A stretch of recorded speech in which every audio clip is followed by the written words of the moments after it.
जनादेश के सह प्रायोजक हैं जय किसान नवरत्ना, नैनो शक्ति नैनो DAP, खेती का गेम चेंजर।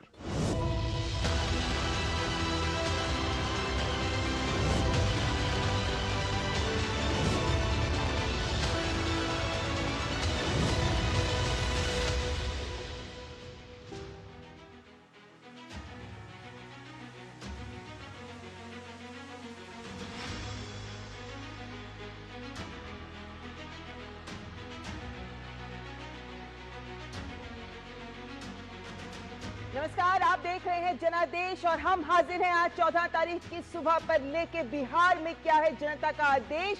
इसी के सवाल का मिलेगा आज जवाब जब मतगणना 8 बजे हो जाएगी शुरू और डीडी न्यूज पर आपको मिलेंगे सटीक आंकड़े। कोई आगे बढ़ाकर आंकड़े नहीं दिए जाएंगे, आपको जो वास्तविक आंकड़े हैं वही मिलेंगे आपको डीडी न्यूज पर। जनादेश के साथ आज की सुबह में मैं हूं ममता चोपड़ा, मेरे साथ हैं अशोक।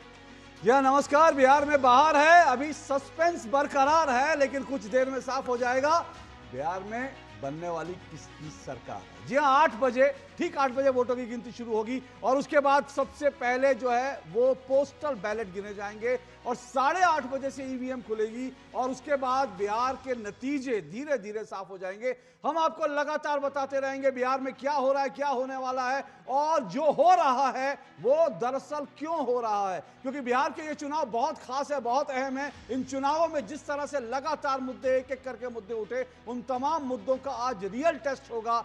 जनता के मुद्दे क्या थे, इसका आज रियल टेस्ट होगा। तो जनादेश में आज लगातार डीडी न्यूज के साथ बने रहिएगा। और इससे पहले कि हम आगे बढ़े, इस वक्त की जो सुर्खियां हैं, हेडलाइंस हैं, जरा जल्दी से उन पर नजर डाल लेते हैं। एनडीए या महागठबंधन, किसके से सजेगा जीत का ताज? ईवीएम से लेकर वीवीपैट तक सख्त निगरानी में बिहार चुनाव की मतगणना आज सुबह 8 बजे से शुरू होगी। मतों की गिनती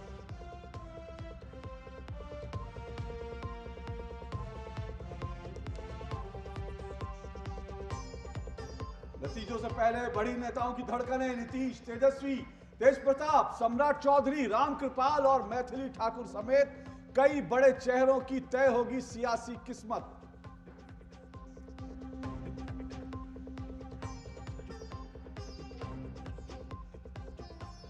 बिहार में फिर नीतीश कुमार या बदलेगी सरकार? दोपहर तक होगी तस्वीर साफ। एग्जिट पोल्स में एनडीए को बहुमत, आरजेडी बन सकती है सबसे बड़ी पार्टी।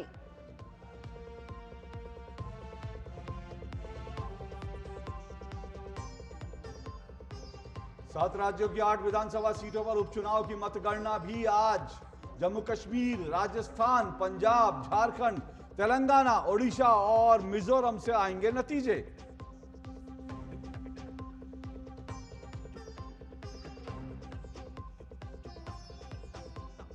सटीक और विश्वसनीय नतीजों के लिए देखिए डीडी न्यूज।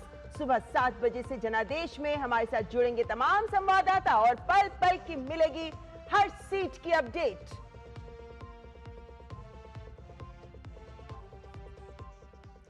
तो चलिए जनादेश की शुरुआत करते हैं। बिहार का जनादेश आज 243 सीटों पर वोटों की गिनती सुबह 8 बजे से शुरू हो जाएगी। सबसे पहले गिने जाएंगे पोस्टल बैलेट। जी हां, इस वक्त की बड़ी खबरें आपको बता दें, चुनाव की ब्रेकिंग क्या है। बिहार का जनादेश आज साफ हो जाएगा।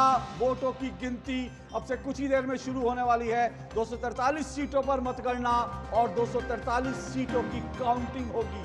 सबसे पहले पोस्टल बैलेट की काउंटिंग होगी। ईवीएम से वीवीपैट तक कड़ी निगरानी में पूरे पारदर्शी तरीके से ये काउंटिंग हो रही है। और इसीलिए बता दें कि ये चुनाव क्योंकि बहुत अहम है, इसलिए सबका जोर पारदर्शिता पर है।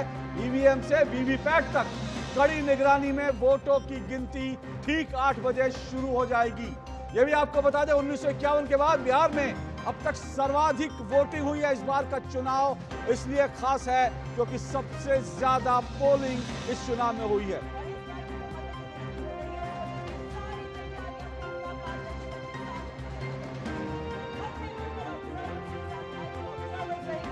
मतगणना एजेंट्स की भी भारी तादाद, 18,000 से अधिक मतगणना के एजेंट्स जो इस बार मतगणना पर कड़ी नजर भी रख रहे हैं और डीडी न्यूज पर आपको हम लाकर देंगे सटीक नतीजे, जो वास्तविक नतीजे हैं। कोई आंकड़ों का हेरफेर नहीं होगा। और डीडी न्यूज पर बिहार का जनादेश आपको हम आज लाकर दे रहे हैं, जब मतों की गिनती 8 बजे पोस्टल बैलेट्स के साथ शुरू हो जाएगी। हालांकि हमने देखा किस तरीके से मतगणना से एक दिन पहले ही तमाम बयान आने शुरू हो गए विपक्षी दलों के माध्यम से, लेकिन मतगणना पारदर्शी तरीके से ही हो रही है, क्योंकि ये पूरी प्रक्रिया ऐसी होती है जिसमें किसी हेरफेर की कोई गुंजाइश ही नहीं रहती है। और इसीलिए इस पारदर्शिता को देखते हुए ही वीवीपैट की भी और साथ ही कैमरों के तहत निगरानी की व्यवस्था की गई है। सारी मतगणना पूरे पारदर्शी तरीके से तमाम दलों के मतगणना एजेंट्स की मौजूदगी में ही ईवीएम को खोला जाएगा और हर टेबल पर मतगणना एजेंट्स के मौजूदगी में ही मतगणना की जाएगी। और कैमरे के माध्यम से सभी दलों के एजेंट्स देख सकते हैं कि कहां और किस तरह से आंकड़े दिख रहे हैं। और अगर कहीं ईवीएम और फॉर्म 17C में कहीं कोई अगर हेरफेर होता है, कहीं कोई फर्क नजर आता है, अंतर नजर आता है, तो वीवीपैट पर्चियों का पूरा मिलान किया जाएगा। इसलिए कहीं किसी गलती की, कहीं किसी हेरफेर की कोई गुंजाइश नहीं रखी गई है। पारदर्शिता के साथ मतगणना 8 बजे हो जाएगी शुरू। और ऐसे में आपको बता दें कि जब आज आना है बिहार का जनादेश, तो 243 सीटों पर नेताओं की धड़कनें भी इस वक्त बदली हुई है, क्योंकि धड़कनें तेज है नेताओं की।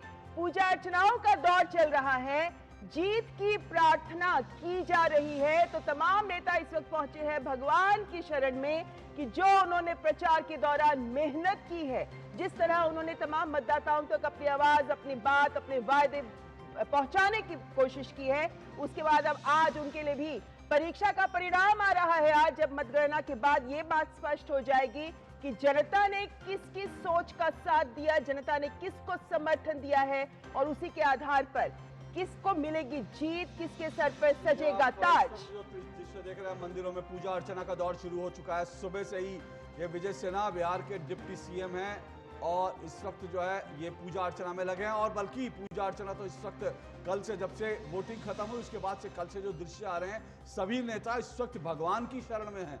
वो नेता भी जो अब तक कह रहे थे कि मंदिर बनाने से क्या होगा और राम मंदिर क्यों बना, वहां तो दरअसल जो है वहां पर हॉस्पिटल बनना चाहिए, वो तमाम नेता जो अब भगवान की शरण में पहुंचे हैं, मंदिरों में पूजा अर्चना कर रहे हैं, भगवान के सामने नतमस्तक खड़े हैं कि भगवान हमारी लॉटरी लगा दो, हमें जिता दो। तो इस वक्त पूजा अर्चना का दौर जो है वो शुरू हुआ है। जिसकी आस्था जिसमें है वो वहां मंदिरों में पहुंचा है, पूजा अर्चना जारी है। और जिस तरह से हम लगातार देख रहे हैं, कई नेता अब तक दिखाई दे चुके हैं, लेकिन कई नेता अपने कमरों में बंद हैं, अभी चुपचाप, उनकी धड़कनें बढ़ी हुई हैं नेताओं की, और वो अपने कमरों में बंद हैं, नतीजों का इंतजार कर रहे हैं। इस वक्त की मतगणना से पहले बड़े बड़े दावे किए जा रहे हैं। इस वक्त की जो बड़ी खबर है, मतगणना से पहले लगातार बड़े बड़े दावे, ये एग्जिट पोल आ चुका है, लेकिन उसके अलावा जो है दावों का जो है दौर जारी है। आज के नतीजे देश के लिए शुभ होगा। विजय सिन्हा जो अभी हम दिखा रहे थे कि वो पूजा कर रहे थे, एनडीए चंद घंटों की मेहमान बिहार में, ये मृत्युंजय तिवारी कह रहे हैं, आरजेडी के प्रवक्ता हैं।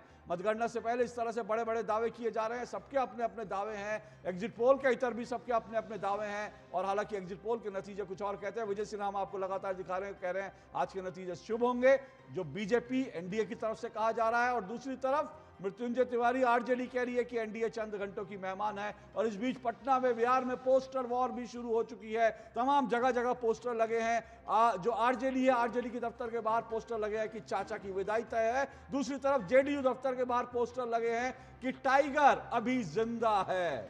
इस तरह के पोस्टर जो है, पोस्टर वॉर अब चल रही है। लेकिन कुछ ही देर में साफ हो जाएगा, कुछ ही घंटों में साफ हो जाएगा कि बिहार में दरअसल नतीजे किस तरह के बिल्कुल होंगे। तो सबकी नजर लगी होगी अब इस मतगणना पर, जो 8 बजे शुरू हो जाएगी। और बिहार विधानसभा चुनाव की मतगणना शुरू होने से पहले बिहार के उप मुख्यमंत्री और लखीसराय विधानसभा सीट से भाजपा के उम्मीदवार विजय कुमार सिन्हा ने कहा है कि आज का परिणाम बिहार के लिए ही नहीं बल्कि पूरे देश के लिए बहुत शुभ होगा। तो राजद नेता मृत्युंजय तिवारी ने भी कहा है कि जनता ने तेजस्वी यादव को आशीर्वाद दिया है, एनडीए चंद घंटों की मेहमान है, बिहार में महागठबंधन की सरकार बनने जा रही है। तो दावे सबके सामने। मालिक है, निर्णय जनता करेगी। परिवारवादी लोग राजनीति को जागीर समझते हैं, लेकिन लोकतंत्र की धरती पर निवास करने वाली बिहार की जनता बड़ा संदेश देगा ये जंगल राज के युवराज को, जो सोने के चम्मच लेकर जन्म लेते हैं और चार्टर्ड विमान पर बर्थडे मनाते हैं। ये जमींदारी भाव को बिहार की जनता समाप्त करेगी। हम होंगे कामयाब, मुझे पूरा है विश्वास हम होंगे कामयाब। जीत निश्चित है महागठबंधन की। आज डबल इंजन की नीतीश सरकार की विदाई है और तेजस्वी सरकार बिहार की जनता ने लाई है। इसलिए चाहे अनुमान जो भी लगाया गया हो, परिणाम हमारे पक्ष में होंगे। बिहार आज जीतेगा, बिहार की जीत होगी। तो जीत किसकी होगी इसके लिए इंतजार करना पड़ेगा। लगातार दावे हो रहे हैं, लेकिन जैसे हम लगातार बता रहे हैं 8 बजे वो शुरू हो जाएगा, 8 बजे काउंटिंग शुरू होगी और हम आपको बताएंगे। इस वक्त बता दें स्टूडियो में हमारे साथ जो है 2 मेहमान जुड़ चुके हैं और हमारे संवाददाता भी जो है चप्पे चप्पे पर तैनात है, उनसे भी रिपोर्ट लेंगे। स्टूडियो में मेरे साथ 2 मेहमान जुड़े हैं। प्रोफेसर सुधीर सिंह स्टूडियो में दिखाइए। प्रोफेसर सुधीर सिंह हमारे साथ जुड़ चुके हैं, जो राजनीतिक विश्लेषक हैं। रोहित सिंह युवा चेतना मंच के संयोजक हैं, ये हमारे साथ जुड़ चुके हैं। और स्टूडियो में ये चारों मेहमान, 2 मेहमान हमारे साथ स्टूडियो में जुड़े हैं और हमारे संवाददाता भी तैनात हैं, उनसे भी हम ग्राउंड रियलिटी लेंगे। शैलेंद्र मिश्र इस समय हमारे साथ खड़े हैं और साथ साथ हमारे साथ शैलेंद्र मिश्र के पास इस वक्त सबसे पहले सीधे चलते हैं। बीजेपी दफ्तर के बाहर हैं, जो पटना में बीजेपी का दफ्तर है और पीछे उनके लिखा है फिर से एनडीए सरकार। बिहार में फिर से एनडीए सरकार, पोस्टर वॉर भी जारी है। शैलेंद्र, इस वक्त सुबह का माहौल है, लेकिन कुल मिलाकर एग्जिट पोल नतीजों, एग्जिट पोल के जो परिणाम आए वो देश ने देखा, पर एग्जिट पोल के इतर हर पॉलिटिकल पार्टी के अपने अपने एग्जिट पोल होते हैं। वो लोग भी अपने अपने तरह से जो है वो तमाम जनता की बीच जाते हैं और इसके अलावा आजकल जो है सेफोलॉजिस्ट की मदद भी लेते हैं राजनीतिक पार्टियां। तो पार्टियों के जो एग्जिट पोल हैं वो क्या कह रहे हैं? देखिए अशोक, एनडीए का जो आंतरिक आकलन है वो 150 सीटों के आसपास है। इसमें एनडीए का ये मानना है कि तकरीबन ये बात तय है कि बीजेपी की या फिर जेडीयू की कितनी सीटें आने वाली है। जेडीयू का जो स्ट्राइक रेट है वो पिछले चुनाव के मुकाबले बेहतर होगा, ये एक फीडबैक मिला है। और बीजेपी अभी शानदार प्रदर्शन करने वाली है, लेकिन निगाहें इस बात पर है कि जो बाकी 3 सहयोगी हैं, यानी चिराग पासवान, जीतन राम मांझी और उपेंद्र कुशवाहा, उनको जो सीटें मिली हैं उनमें से कितने उम्मीदवार जीत कर आते हैं, उस लिहाज से एनडीए का टोटल आंकड़ा तय होगा। लेकिन एक बात को लेकर एनडीए बहुत आश्वस्त है कि लगातार फिर से सरकार लौटने जा रही है एनडीए की और एक शानदार बहुमत के साथ एनडीए वापसी करने जा रही है। लेकिन सीटों की संख्या के लिहाज से हमने कल बात की कई नेताओं से, उन्होंने कहा कि तमाम जो एग्जिट पोल बता रहे हैं कमोबेश वही एनडीए का आंतरिक आकलन है। लेकिन इस बात को लेकर जरूर चर्चा है कि जो सहयोगी है 5 पांडव जिनकी बात की जा रही है, उसमें लोजपा का प्रदर्शन कैसा रहेगा या फिर जीतन राम मांझी की हम का प्रदर्शन कैसा रहेगा या उपेंद्र कुशवाहा की राष्ट्रीय लोक मोर्चा का प्रदर्शन कैसा रहेगा, उससे अंतिम आंकड़ा तय होगा। क्योंकि ये बात बहुत उभर कर सामने आई है कि जेडीयू का जो स्ट्राइक रेट है वो इस बार बेहतर रह सकता है और बीजेपी ने पिछली बार भी शानदार प्रदर्शन किया था और बीजेपी का जो आंतरिक फीडबैक है कि वो पहले के मुकाबले कुछ और बेहतर करने जा रही है। लेकिन एनडीए का ओवरऑल आंकड़ा इस बात पर तय करेगा कि उसके बाकी 3 सहयोगी कैसा प्रदर्शन करते हैं। लेकिन ये बात बिल्कुल आश्वस्त है कि वो सत्ता में लौटने जा रहे हैं, इसको लेकर बीजेपी और एनडीए के नेता आश्वस्त नजर आ रहे हैं। अच्छा शैलेंद्र, हम आपके पास लौटेंगे, हमारे तमाम और संवाददाता भी जुड़ चुके हैं, लेकिन मैं ऋषि कुमार के पास पहले जा रहा हूं क्योंकि चुनाव की काउंटिंग अभी कुछ देर में शुरू होगी और हमारे संवाददाता ऋषि कुमार लगातार चुनाव आयोग पर जो है और चुनाव आयोग के पर लगातार नजर रखते हैं। तो ऋषि, मैं आपसे सबसे पहले जानना चाहता हूं कि कल से जो है एक माहौल जो है बनाया जा रहा है कि कई सारे जो हालांकि 2 जगह पर, कई सारे नहीं कहना चाहिए, 2 जगह पर खाली बक्सों वाले जो हैं वो ट्रक पकड़े गए। अब ये ट्रक जा रहे थे तो आरजेडी कार्यकर्ताओं ने इन ट्रकों को रोका और ये आरोप लगाया कि इनमें ईवीएम जा रही हैं जिनको रिप्लेस करने के लिए। सासाराम और रोहतास में ऐसा हुआ, लेकिन जब वो पूरे के पूरे बक्से खोले गए तो जिस तरह के उन्होंने आरोप लगाए थे वो सब झूठे साबित हुए क्योंकि वो बक्से खाली थे। कहा यह जा रहा था इसमें ईवीएम मशीन है जिनको रिप्लेस किया जाएगा। ये पूरा जो माहौल बनाया जा रहा है इस पर आप क्या कहेंगे? और ये खाली बक्से सवाल उठा रहे हैं, जाते क्यों हैं? खाली बक्से वाले ट्रक जो हैं वो चुनाव जहां पर सेंटर बनते हैं, पोलिंग सेंटर बनते हैं, वहां जाते क्यों हैं? क्योंकि जहां तक इस पूरे चुनाव में तो हम देखें तो चुनाव आयोग एक मुद्दा रहा है और चुनाव आयोग के खिलाफ हर एक राजनीतिक दल ने कोशिश की है कि जनता के बीच में एक ऐसा मैसेज दे ताकि वो उसकी सहानुभूति ले पाए। और ये प्रक्रिया हमने पूरे चुनाव के दौरान देखी। एसआईआर के दौरान जो माहौल बनाया गया चुनाव आयोग के खिलाफ, और एसआईआर पूरी तरीके से सफलतापूर्वक जब पूरे देश में देख ली, उसके बाद आयोग के खिलाफ और कोई नहीं बचा। तो अब जैसे काउंटिंग को लेकर ही तमाम बयानबाजी तक आ गई। कल एक नेता के खिलाफ एफआईआर भी दर्ज हो गई। तो इसमें हमने देखा कि ये राजनीतिक दलों की एक रणनीति का हिस्सा बन गया है। कहीं ना कहीं अपनी हार छुपाने की भी रणनीति बन जाती है, तो कहीं जनता को आकर्षित करने की रणनीति बन जाती है। ये तमाम रणनीतियों का हिस्सा है। आपको रोक रहा हूँ ऋषि, आपको रोक रहा हूँ। थोड़ा सा आपकी आवाज में कुछ गड़बड़ है, मैं ठीक करवा के जल्दी आने की कोशिश करता हूँ। लेकिन उससे पहले जल्दी से मैं दोनों मेहमानों का उनका एग्जिट पोल ले लेता हूँ कि दोनों जो हमारे साथ स्टूडियो में गेस्ट जुड़े हैं उनका अपना एग्जिट पोल क्या है, क्योंकि एग्जिट पोल तो हमने देख लिया।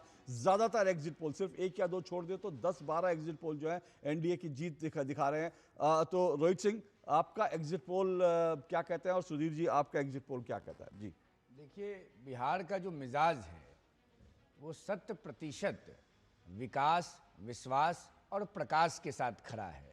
बिहार के मानस के मन में, बिहार के मानस में यह बात स्वर्ण अक्षरों से अंकित है कि बिहार का विकास प्रधानमंत्री नरेंद्र मोदी जी और बिहार के जो मुख्यमंत्री 20 वर्षों से हैं लगभग, नीतीश कुमार जी, इनकी युगल जोड़ी के माध्यम से ही हो सकता है।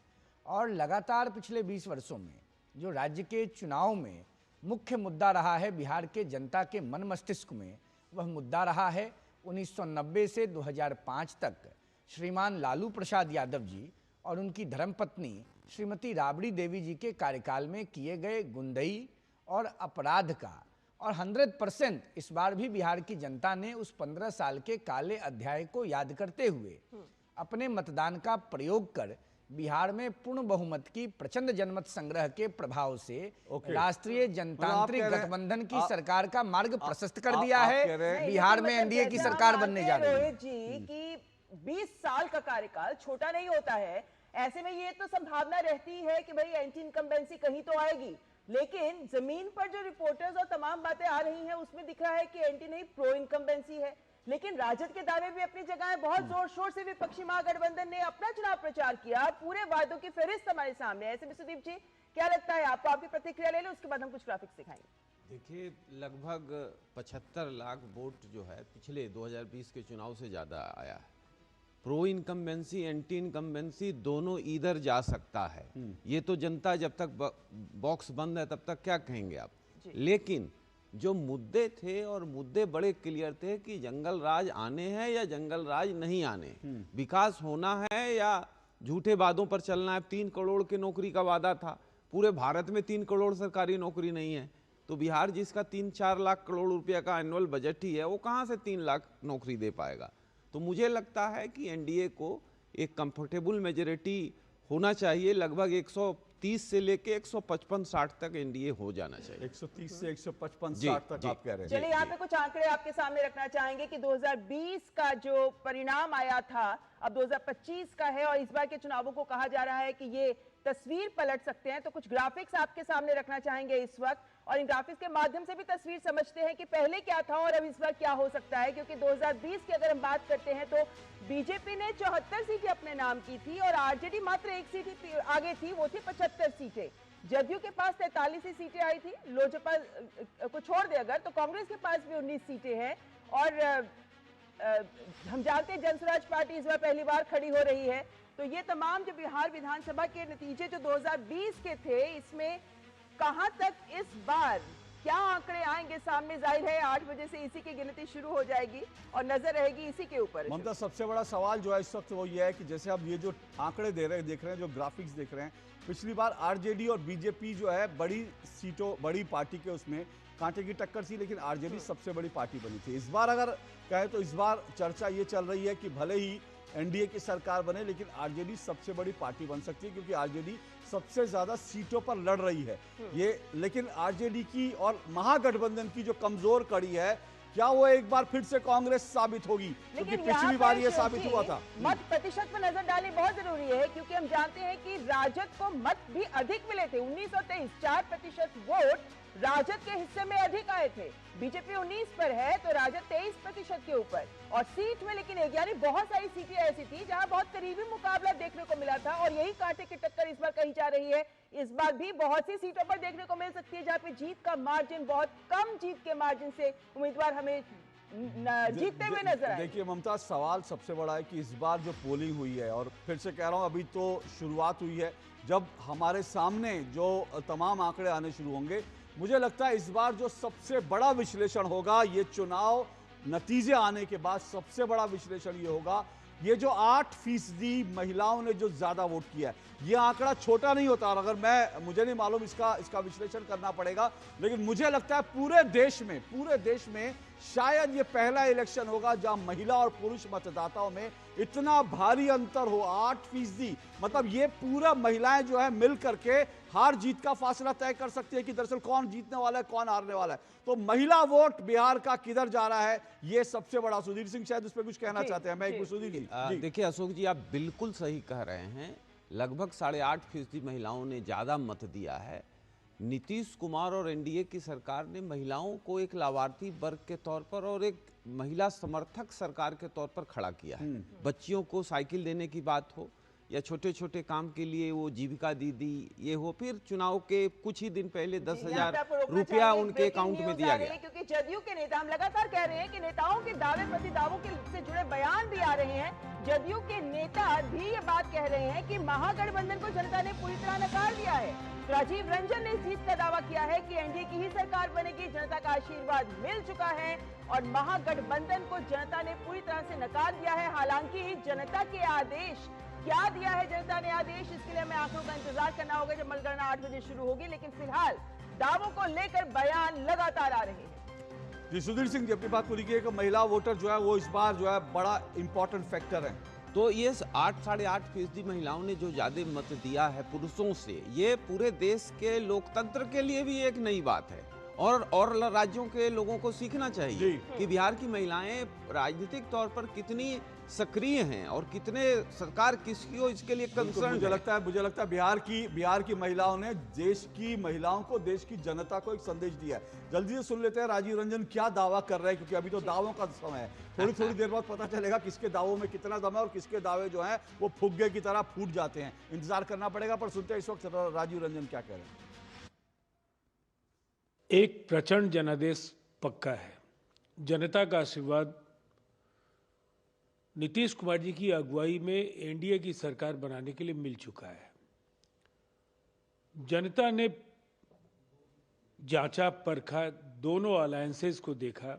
जनता एक पॉजिटिव एजेंडे के साथ है। तो जाहिर है कि बात कही जा रही है कि एनडीए की ही सरकार बनेगी और दावे जैसे हमने कहा हर तरफ से। लेकिन हम महिलाओं की बात भी कर रहे थे जिस पर हम आगे आएंगे, लेकिन उससे पहले यहाँ पे एक छोटे से ब्रेक के लिए रुकेंगे। आप देखते रहें जनादेश।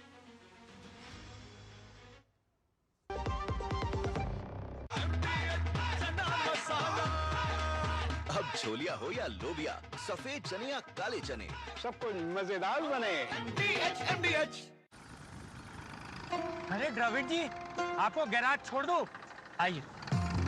काश आप जैसा गेम चेंजर हमारे पास भी होता। है ना, खेती का गेम चेंजर जय किसान नवरत्न नैनो शक्ति नैनो डीएपी। इसके हर ड्रॉप में है करोड़ों नैनो पार्टिकल्स की शक्ति। नैनो पार्टिकल्स के कारण पत्तियां इन्हें दोनों साइड से एब्जॉर्ब करें बिना वेस्टेज और उपज खूब बढ़ाएं। जय किसान नवरत्न नैनो शक्ति नैनो डीएपी, विज्ञान का वरदान, हर फसल की शान। 605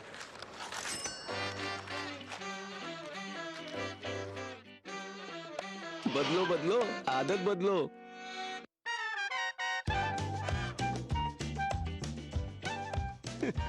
बदलो बदलो आदत बदलो। अब नजदीकी बैंक जाकर फटे पुराने नोट्स बदलिए। अगर बैंक मना करे तो आरबीआई के ओम्बुड्समैन से शिकायत करें। आरबीआई कहता है जानकार बनिए, सतर्क रहिए। सुनो, एक अच्छी इंश्योरेंस पॉलिसी एआई से पूछते हैं। एक ऐसी पॉलिसी जिसमें प्रीमियम पेमेंट हो लिमिटेड पर इनकम आती रहे लाइफ टाइम। LIC का जीवन उत्सव। एक ऐसी पॉलिसी जो दे होल लाइफ इंश्योरेंस कवर भी। LIC का जीवन उत्सव। वाओ, चलो तो LIC की जीवन उत्सव पॉलिसी ही लेते हैं। मैं भी तुमसे यही कह रही थी। LIC का जीवन उत्सव। लाइफ टाइम सेलिब्रेशन मनाइए LIC के जीवन उत्सव के साथ। फ्यूचर सेट है। आपके घर के खाने में रेस्टोरेंट जैसा स्वाद ले आए MDH का शाही पनीर मसाला। पनीर को क्या मस्त बना डाला।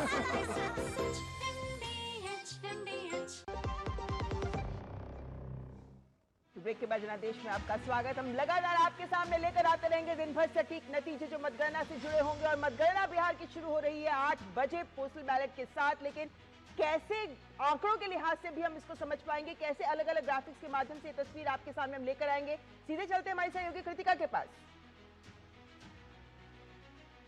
तो बिल्कुल शुक्रिया ममता। तो सीधे तौर पर इस बार की अगर हम बात करें तो महागठबंधन और एनडीए में सीधी कड़ी टक्कर इस बार देखने को मिल रही है। जहां महागठबंधन ने तेजस्वी को अपना चेहरा बनाया तो वहीं दूसरी तरफ एनडीए ने सीधे तौर पर नीतीश कुमार को अपना चेहरा बनाया है। और इस बार इन दोनों ही तरफ से कौन कौन से चुनावी मुद्दे जमीनी स्तर पर नजर आए उसका सबसे पहले आपको बता देते हैं। चुनावी मुद्दों में एनडीए ने सबसे प्रमुख तौर पर विकास का जिक्र किया कि पिछले 5 साल में कौन कौन से महत्वपूर्ण कदम उठाए गए, कितना विकास बिहार के अंदर हुआ है, कितनी सड़कें बनवाई गई, फ्लाईओवर और तमाम चीजों का जिक्र कहीं ना कहीं एनडीए लगातार करती हुई नजर आई है कि अगर आपने एनडीए को चुना तो हम और आगे विकास को आगे लेके जाएंगे, क्योंकि 2047 तक का विकसित राष्ट्र का लक्ष्य भी है। और लगातार प्रधानमंत्री नरेंद्र मोदी की तरफ से भी ये कहा गया कि विकसित राष्ट्र का जो लक्ष्य है उसमें बिहार अपनी एक अहम भूमिका निभाता हुआ नजर आएगा। तो प्रमुख तौर पर अगर हम देखें तो एनडीए ने विकास को अपना मुद्दा बनाता हुआ नजर आए। लेकिन इसके साथ ही अगर हम दूसरे मुद्दे की बात करें तो वो है महिलाओं का सशक्तिकरण। और महिलाओं के सशक्तिकरण का भी जिक्र लगातार एनडीए ने किया कि हमने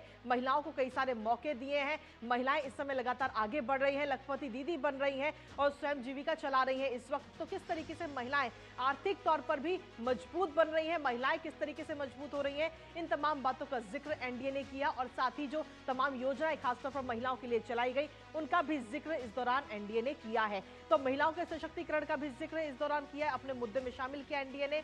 लेकिन इसके साथ ही अगर हम बात करें युवाओं की तो युवाओं भी इस बार जो है बड़ी भूमिका निभाते हुए इस बार के बिहार विधानसभा चुनाव में नजर आ रहे हैं, क्योंकि काफी संख्या में युवाओं ने भी इस बार भागीदारी दी। और युवाओं के तौर पे अगर हम देखें तो रोजगार प्रमुख तौर पर नजर आता है। और इस मुद्दे को एनडीए ने अपने जो चुनावी वादे हैं उसमें शामिल भी किया है कि अगर हम सत्ता में आते हैं तो युवाओं को हम रोजगार देंगे। इसके साथ ही जो पिछली सरकारें रही यानी कि लालू का जंगल राज और साथ ही भ्रष्टाचार का भी जिक्र लगातार इस बार एनडीए की तरफ से किया गया कि पिछली सालों में बिहार के अंदर किस तरीके का जंगल राज था और जो भ्रष्टाचार था, जो कि अभी भी मामले इस वक्त कोर्ट के अंदर है, अदालत में चल रहे हैं, उनका भी जिक्र कहीं ना कहीं इस बार किया गया। और सीधे तौर पर विपक्ष पर सीधा निशाना इस बार एनडीए की तरफ से साधा गया जंगल राज और भ्रष्टाचार का जिक्र करते हुए।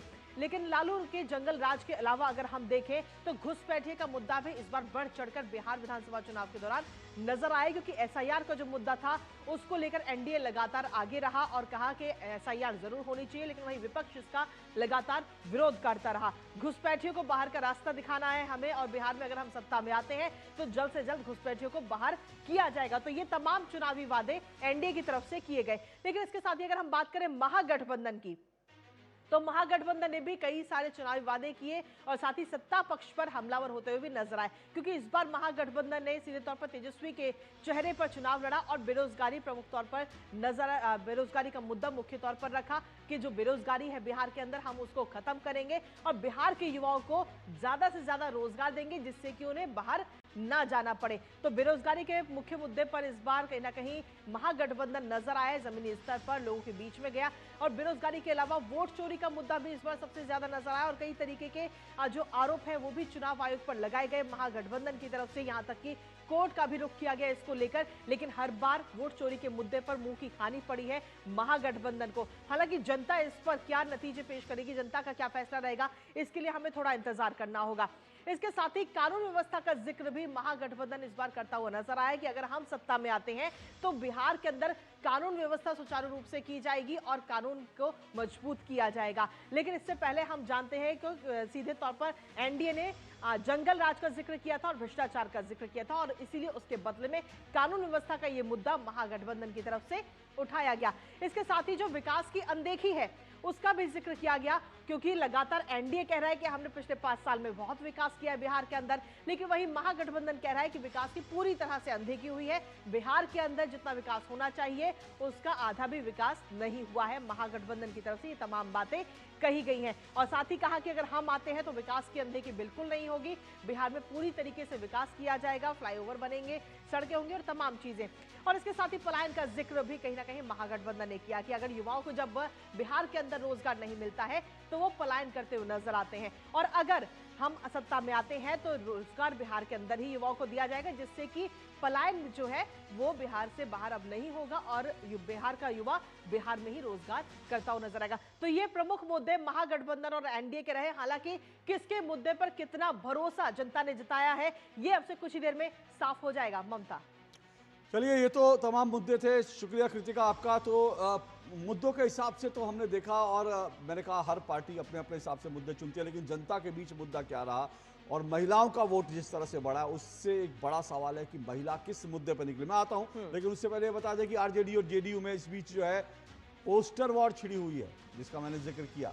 दोनों दलों के कार्यकर्ताओं ने अपने अपने दफ्तरों के बाहर जीत के दावे करने वाले बड़े बड़े पोस्टर लगा दिए हैं। कहीं अलविदा चाचा लिखा है तो कहीं लिखा है टाइगर अभी जिंदा है। अब ये टाइगर जो है नीतीश कुमार जी को कहा जा रहा है बिहार के टाइगर। देखिए किस तरह से ये पोस्टर वॉर चल रही है। जी, हमारे रिपोर्टर्स भी हमारे साथ जुड़े हुए हैं, आइए सीधा उनका भी रुख कर लेते हैं। इस वक्त अमरेंद्र सीधा जदयू पटना में जदयू के ऑफिस के बाहर खड़े हैं। अमरेंद्र, ये जो आत्मविश्वास अभी बयानों में हम सुबह से ही सुन रहे हैं, ये आत्मविश्वास का माहौल वहां कितना पुख्ता नजर आ रहा है?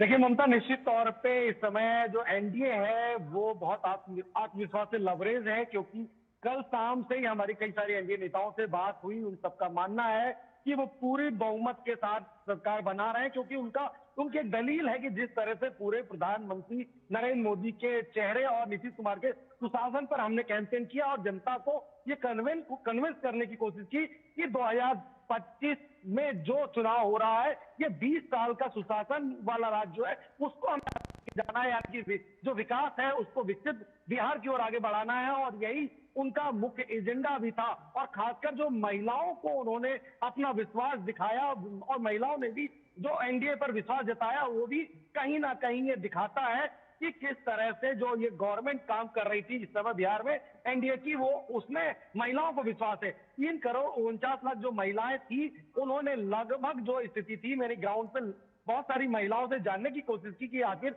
आपको किस तरह का बिहार चाहिए, तो सभी महिलाओं का कहना है कि बिहार में बहुत सारी सुविधाएं बढ़ी हैं, जीविका दीदी हुई है, सशक्तिकरण की कई योजनाएं हुई हैं, तो हमें बिहार में तरक्की चाहिए, हमें बिहार में विकास चाहिए। और यूथ की भूमिका भी खासी अहम इस चुनाव में मानी जा सकती है। जो युवा है बिहार में 14 लाख मतदाता जो युवा इस बार जुड़ा है, तो वो भी बिहार की दिशा और दशा तय करने में अमरेंद्र, लेकिन इस बार एनडीए के अमरेंद्र जाहिर सी बात है एमवाई फैक्टर जो है इस बार जो है बिहार का एमवाई फैक्टर बदला हुआ है। जो एमवाई फैक्टर लालू यादव के जमाने में मुस्लिम यादव चलता था, इस बार एमवाई फैक्टर महिला और यूथ है।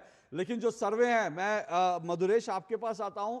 मधुरेश, एक बात जो है ये कि जो बहुत सारे सर्वे ये दिखा रहे हैं कि दरअसल जो यूथ वोटर है, जो 18 से 21 का है, 29 साल का है, ये जो यूथ वोटर है, सर्वे ये दिखा रहे हैं कि ये यूथ वोटर जो है आरजेडी के पास गया है, आरजेडी के साथ गया है। अभी हम कह नहीं सकते सर्वे कितने सही साबित होंगे, लेकिन क्या ऐसा लगता है कि वो ऐसा एक यूथ जिसने जंगल राज देखा नहीं, उसको लग रहा था कि नीतीश कुमार अब बहुत जो है पुराने हो गए हैं और उनको जो है दरअसल एक उम्मीद दिख रही है तेजस्वी यादव में, क्या ऐसा है क्या?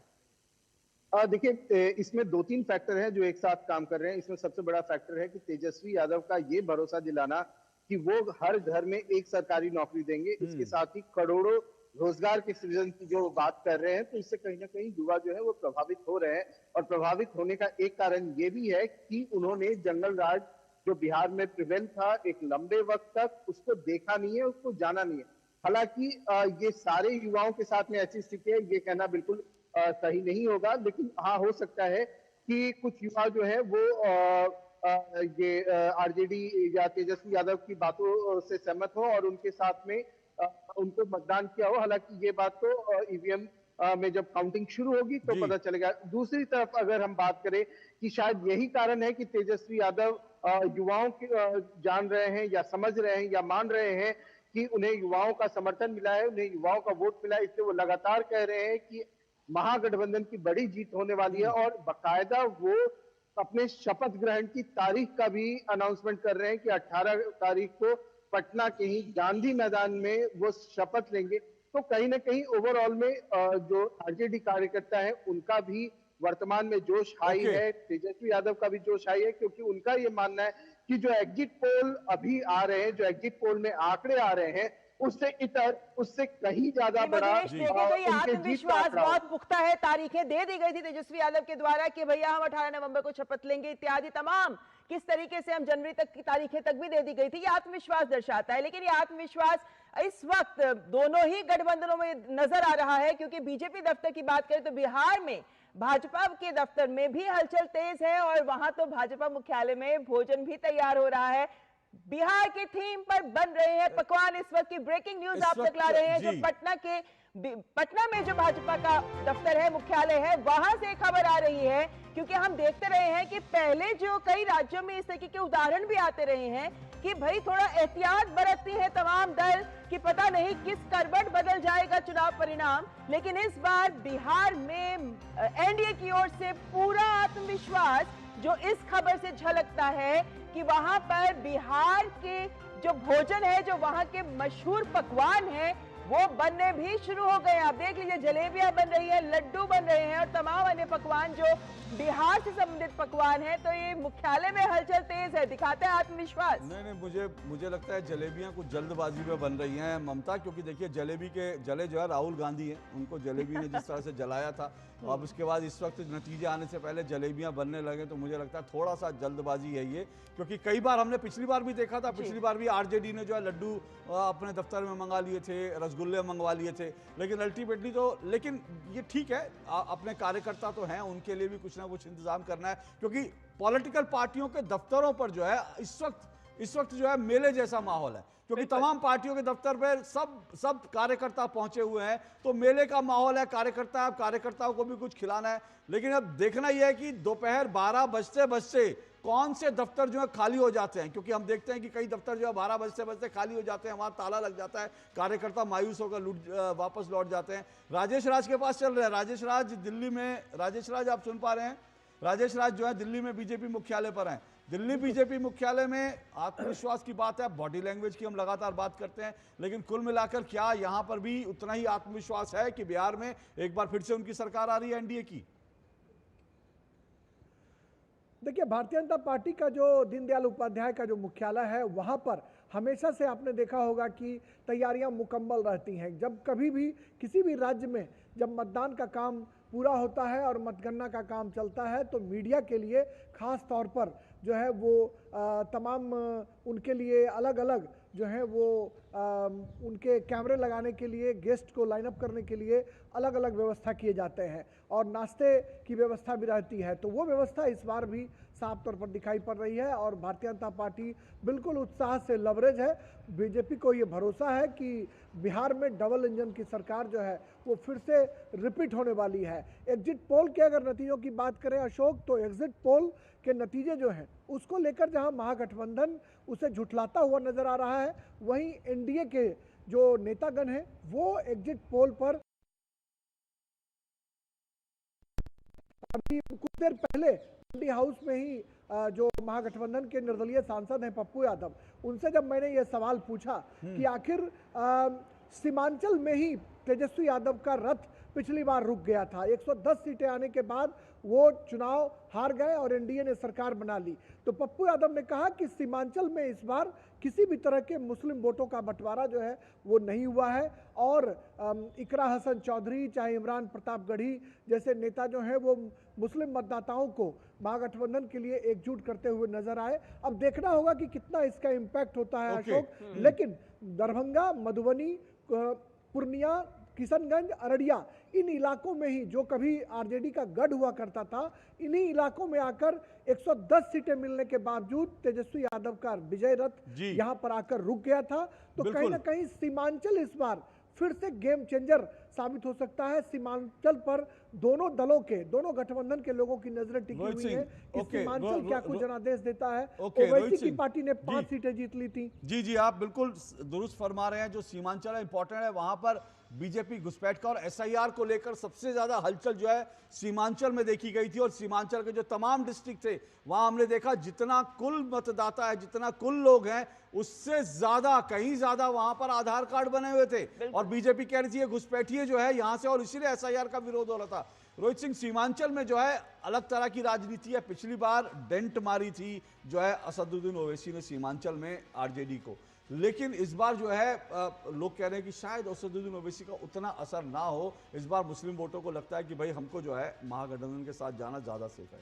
देखिए, बिहार के मुसलमान या देश के मुसलमान बड़ी संजीदगी और समझदारी से रहने वाले लोग हैं।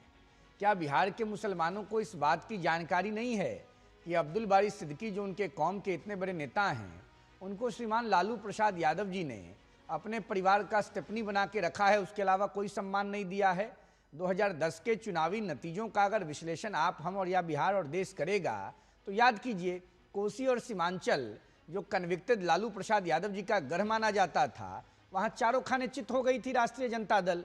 मैं आपको बड़ी प्रामाणिकता के साथ और कॉन्फिडेंस नहीं, बड़े समर्पण के साथ बता रहा हूँ कि सीमांचल हो, कोसी हो, तिरहुत हो, मगध हो, सारण हो, पटना हो, बिहार के 9 प्रमंडल की जनता ने यह तय कर दिया है कि बिहार में प्रचंड जनमत संग्रह के साथ बिहार के विकास के लिए राष्ट्रीय जनतांत्रिक गठबंधन की सरकार बनेगी। और युवराज तेजस्वी यादव जी जो कन्विक्टेड चार्ज सीटेड अलायंस के सीएम इन वेटिंग कैंडिडेट हैं, तेजस्वी जी का घमंड चरम पर बोल रहा है। बताइए, विधायक दल की बैठक भी नहीं हुई और अपने राज्याभिषेक की घोषणा कर रहे हैं। तो कहीं से इनका राज्याभिषेक नहीं होना है। वहां तो तय ये है। पारिवारिक पॉलिटिक्स का अंत, संघार, पूज्य बाबा साहब अंबेडकर जी के दिए हुए संवैधानिक अधिकार राइट टू वोट के माध्यम से आज बाल दिवस के पुण्य अवसर पर बिहार के सबसे बड़े बालक बबुआ तेजस्वी यादव जी का बिहार की सम्मानित पूज्य जनता करने जा रही है। और बाल दिवस का लड्डू, जलेबी, मुरब्बा, खाजा, खजुली, अब बिहार का जो देसी मिठाई है ठेकुआ, वो खाकर बबुआ तेजस्वी मनाएंगे, क्योंकि बिहार के सबसे बड़े बबुआ तेजस्वी हैं और देश के सबसे बड़े बबुआ राहुल गांधी हैं। दोनों बबुआ की जोड़ी बिहार में हारेगी। एक बबुआ उत्तर प्रदेश से आ गए थे, गुड़ में गोबर बन गया है। बिहार में कुछ घंटों में राष्ट्रीय जनतांत्रिक गठबंधन की सरकार प्रधानमंत्री मोदी जी और मुख्यमंत्री नीतीश कुमार जी के नेतृत्व में बनने जा रही है। बिहार के जनता के विशेष आशीर्वाद से, प्रयास से, समर्थन से हारेगा जंगल राज, जीतेगा हमारा बिहार। जय बिहार। ओके, सुधीर जी जो रोहित सिंह कह रहे हैं वो तो बबुआ की बात कर रहे हैं, बाल दिवस है, बालकों की बात कर रहे हैं, लेकिन दरअसल आज का दिन तो चाचा का दिन है। और बिहार के चाचा जो हैं वो तेजस्वी भतीजे हैं। चाचा जो हैं वो नीतीश कुमार है और चाचा जिंदा है, उनको टाइगर करके पोस्टर लगाया है। मैं शैलेंद्र आपके पास भी आ रहा हूँ, जिन्होंने रिपोर्ट फाइल की थी कि जो है टाइगर जिंदा है। नीतीश एक बहुत बड़ा फैक्टर क्या आपको लगता है इस चुनाव में? फिर से कह रहा हूं, महिलाओं का 8% ज्यादा वोट होना, क्या नीतीश एक फैक्टर है? या फिर तेजस्वी ने जिस तरह के वादे किए थे कि भाई सब जीविका दीदियों का जो है परमानेंट कर देंगे, उनको सरकारी नौकरी दे देंगे, वो एक बड़ा फैक्टर साबित हुआ?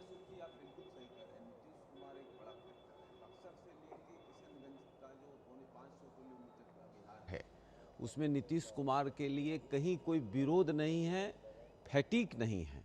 जो फैटीक हो जाता है 20 साल के बाद, लाजमी है, बहुत लंबा कालखंड है, वो बिल्कुल नहीं है। नीतीश कुमार, जो महिलाओं ने ज़्यादा वोट किया है, वो एक महिला उन्मुखी जो योजनाएं चलाई गई हैं वो एक बात है, लेकिन जो सबसे बड़ा फैक्टर है जो नीतीश कुमार को एट्रीब्यूट होता है वो लॉ एंड ऑर्डर है। वो सुनिश्चित करके गरीब 4 रोटी तब कमाएगा जब लॉ एंड ऑर्डर ठीक रहेगा, सड़कें ठीक रहेगी। वो व्यवस्था नीतीश कुमार ने बहुत ही अच्छे तरीके से की है और नीतीश कुमार का एक विश्वास है इन चीजों में और एक ब्यूरोक्रेसी में भी वो एक कल्चर डेवलप किया। लेकिन उनकी एज को लेकर लोगों ने सवाल उठाए ना, उन्होंने कहा कि भाई उनकी एज बहुत हो गई है, अब वो उस तरह से उतने स्वस्थ नहीं है, ये भी सवाल उठे ना। अब हेल्थ तो कुदरती चीजें हैं, लेकिन उतना भी मुझे नहीं लगता कि नीतीश कुमार जी का हेल्थ इतना खराब है, थोड़ा बहुत कभी कभी हो जाता होगा। वो चुनाव में उन्होंने करीब करीब 80 जगहों पे भाषण दिया ये है। इंपॉर्टेंट फैक्टर है जी, ये एग्जैक्टली ताकत लगा दी उन्होंने है, 80 वो से जरूर ज्यादा इस बात को धता बताती नजर आई कि स्वास्थ्य को लेकर 80 उनके से सवाल ज्यादा उठे 80 जी। से ज्यादा और सवाल बोलने के करी क्रम उन्होंने। में कोई ऐसा उन्होंने बात नहीं कहा जिससे लगे कि उनका दिमागी संतुलन ठीक नहीं है। 80 जगह बोलना अपने आप में एक बड़ी बात है। तो जी एक बात जरूर, क्योंकि हम महिलाओं की बात लगातार कर रहे हैं, तो यहाँ पे हमने देखा 2005 में जब नीतीश ने सत्ता संभाली, उसके बाद 2010 का चुनाव आया, और ये जो 2010 का चुनाव है ये एक गेम चेंजर दिखा, क्योंकि पहली बार महिलाओं की तादाद पुरुषों से ज्यादा मतदान में दिखी। वहां से लेके तो लगातार ये आंकड़ा बढ़ता ही नजर आया, ना केवल ओवरऑल मत प्रतिशत बल्कि महिलाओं की भागीदारी भी बढ़ती नजर आई है। क्या हम ये मान सकते हैं कि जिस तरीके का एक बदलाव नीतीश कुमार महिलाओं के संदर्भ में साइकिल दी, तमाम सुविधाएं दी, वो जिस एक सोच में जो बदलाव दिया नीतीश कुमार ने, वही है कि 2025 में आकर तो बिहार की महिलाओं ने इतिहास ही रच दिया। देखिए, कोई भी विश्वास धीरे धीरे बनता है और वो काम एनडीए सरकार ने नीतीश कुमार के नेतृत्व में बिहार में 20 साल में बखूबी किया है, इसमें कोई दो मत नहीं है। फिर मैं दोहरा रहा हूं कि मूल मुद्दा जो है लॉ एंड ऑर्डर है। लॉ एंड ऑर्डर को तेजस्वी यादव बेरोजगारी वाले मुद्दे से जोड़ करके काटना चाह रहे थे और युवाओं का कुछ हिस्सा उन्होंने जरूर तोड़ दिया होगा, लेकिन उसके बावजूद एनडीए को खासी बढ़त है। एनडीए मुझे लगता है कम से कम 3-3.5% वोट से जीतेगा। चलिए, ये बढ़त किसकी हो, फिर से कह रहा हूं मैं, अभी कुछ ही देर है, बहुत समय कम रह गया है, करीब करीब इस वक्त 7:47 हुए हैं और थोड़ी देर में वोटों की गिनती शुरू हो जाएगी। एक मिनट और मैं अपने रिपोर्टर्स के पास जाना चाहता हूं। शैलेंद्र, लॉ एंड ऑर्डर की बात हो रही है, महिलाओं के ज्यादा वोटर की बात हो रही है, क्या कांग्रेस ने या महागठबंधन ने बस मिस कर दी है? क्योंकि जब चुनाव का ऐलान नहीं हुआ था उस वक्त बिहार में जिस तरह की किलिंग्स हो रही थी, हॉस्पिटल में घुस के पूरे देश ने देखा, लोगों को लगा बिहार में क्या हो गया है, एक व्यवसायी की जो हत्या कर दी गई। लेकिन ठीक उस वक्त जिस वक्त ये सब चीजें हो रही थी, राहुल गांधी अपना रथ लेकर जो है निकले वोट चोरी के मुद्दे पर, और कहीं ना कहीं जो लॉ एंड ऑर्डर का मुद्दा एक बनाया जा सकता था महागठबंधन की तरफ से, क्या वो मिस कर दिया महागठबंधन ने? ये देखिए, महागठबंधन ने अपनी तरफ से बहुत कोशिश की, लेकिन जमीनी हकीकत बहुत स्पष्ट तौर पर सामने थी। ये सही बात है जो मेहमान कह रहे थे कि सबसे बड़ा मुद्दा कानून व्यवस्था ही था, लेकिन यहाँ पर यह बताना जरूरी है कि महिलाएं कह रही थी कि पूरे बिहार में वो कहीं चली जाएं, चाहे जितने बजे चली जाएं, उन्हें कोई दिक्कत नहीं है, कोई डर नहीं है। कोई ड्राइवर जो टैक्सी चलाता है बिहार में, चाहे 11 बजे रात को ले जाइए, उससे कोई डर नहीं है। उस बिहार में जहाँ 20 साल पहले बड़े बाजार, शहरों के बाजार 5 बजे बंद हो जाते थे, वहाँ 11-12 बजे लड़कियां महिलाएं टहल रही, कोई डर नहीं है। तो मुद्दा बनाने की बहुत कोशिश की गई महागठबंधन की तरफ से, लेकिन जो बदलाव आया है 20 वर्षों में वो दिखता था, और एक क्रेडिबिलिटी फैक्टर है। जब एक तरफ नीतीश कुमार और एनडीए, प्रधानमंत्री नरेंद्र मोदी की अगुवाई में डबल इंजन, तो दूसरी तरफ लालू प्रसाद यादव और राबड़ी देवी का राज याद करते हुए तेजस्वी, तो वहां पर महागठबंधन चूक जाती थी। ये सही है कि रोजगार और बेरोजगारी के मुद्दे पर ऊपर लाने की कोशिश की गई, लेकिन क्रेडिबिलिटी फैक्टर था। हमने तमाम युवाओं से बात की, उन्होंने कहा यह मुद्दा है, ज्यादा रोजगार बिहार को चाहिए, पलायन रुकना चाहिए, लेकिन जिन्होंने अच्छी सड़कें बनाई है, जिन्होंने जहां 2 घंटे बिजली आती थी अब 20-22 घंटे आती है, तो हम उन पर भरोसा करें कि ऐसे दावों पर भरोसा करें जो पूरे देश से ज्यादा नौकरी देने का दावा कर रहे हैं। ब्रेकिंग इस वक्त खबर है, पप्पू यादव का बड़ा बयान। एक मिनट में पप्पू यादव का बड़ा बयान बता दूं, चुनाव की ब्रेकिंग है इस वक्त। पप्पू यादव जो है उनका बड़ा बयान है, महागठबंधन में मतभेद से नुकसान के आसार। ये पप्पू यादव का बड़ा बयान चुनाव नतीजे आने से कुछ देर पहले। वो कह रहे हैं कि फ्रेंडली फाइट भी पहुंचाएगी नुकसान। ये पप्पू यादव जो राहुल गांधी और अपने आप को राहुल गांधी का सिपाही कहते हैं, वो कह रहे हैं कि जो मतभेद था उस मतभेद के कारण महागठबंधन को नुकसान हो सकता है। ये उनका बड़ा बयान है, सुनिए जरा।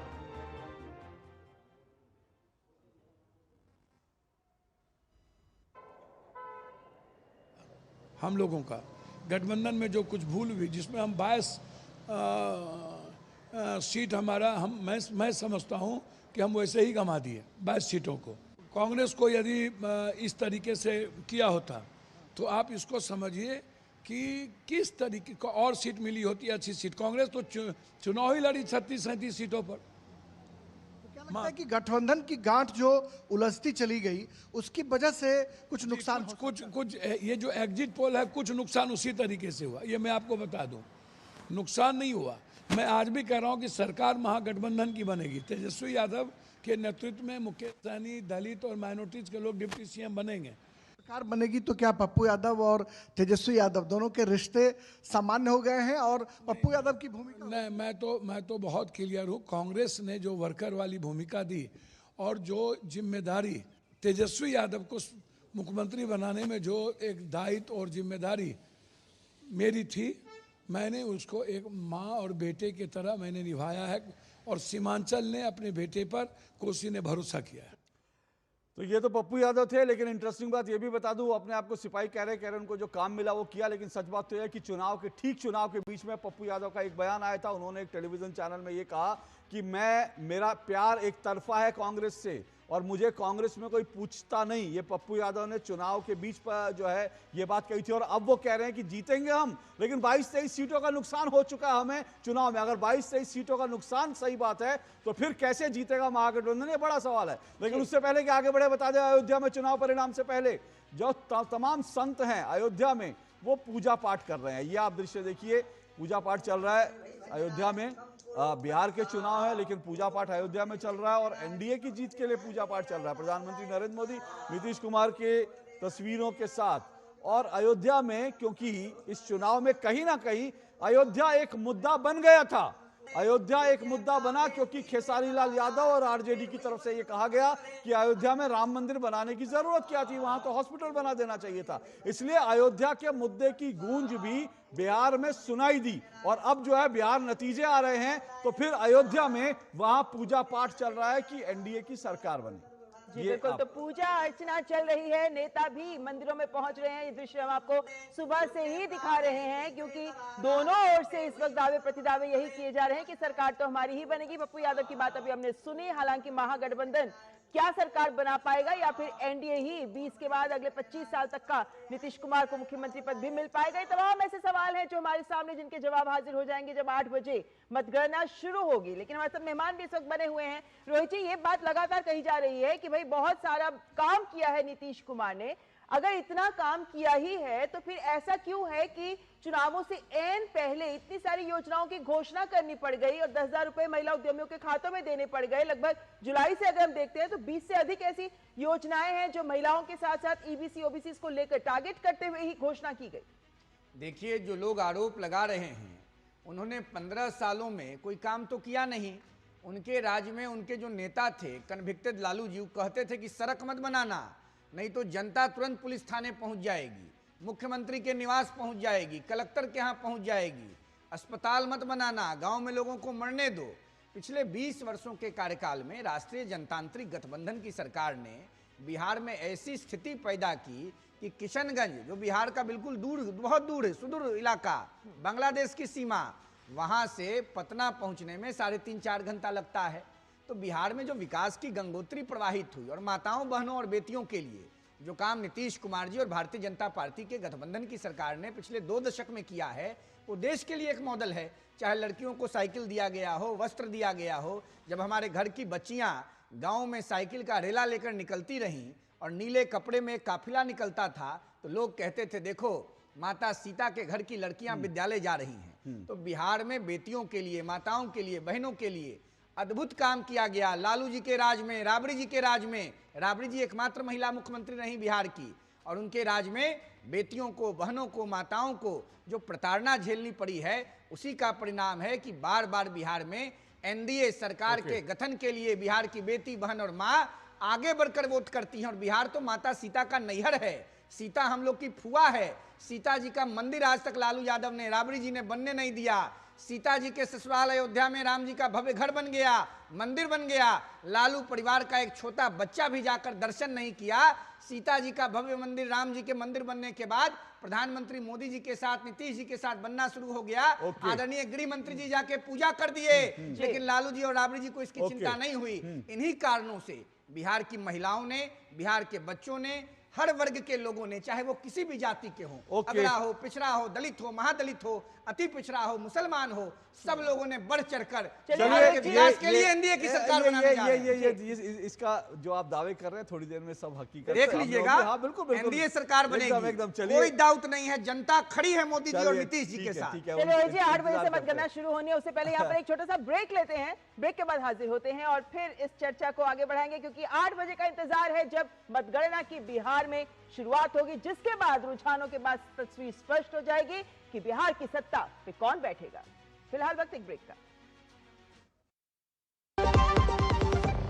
हिंग देना, वो वाली MDH की सुपर हींग। जिन्होंने यूज किया है वो जानते हैं असली हींग का स्वाद।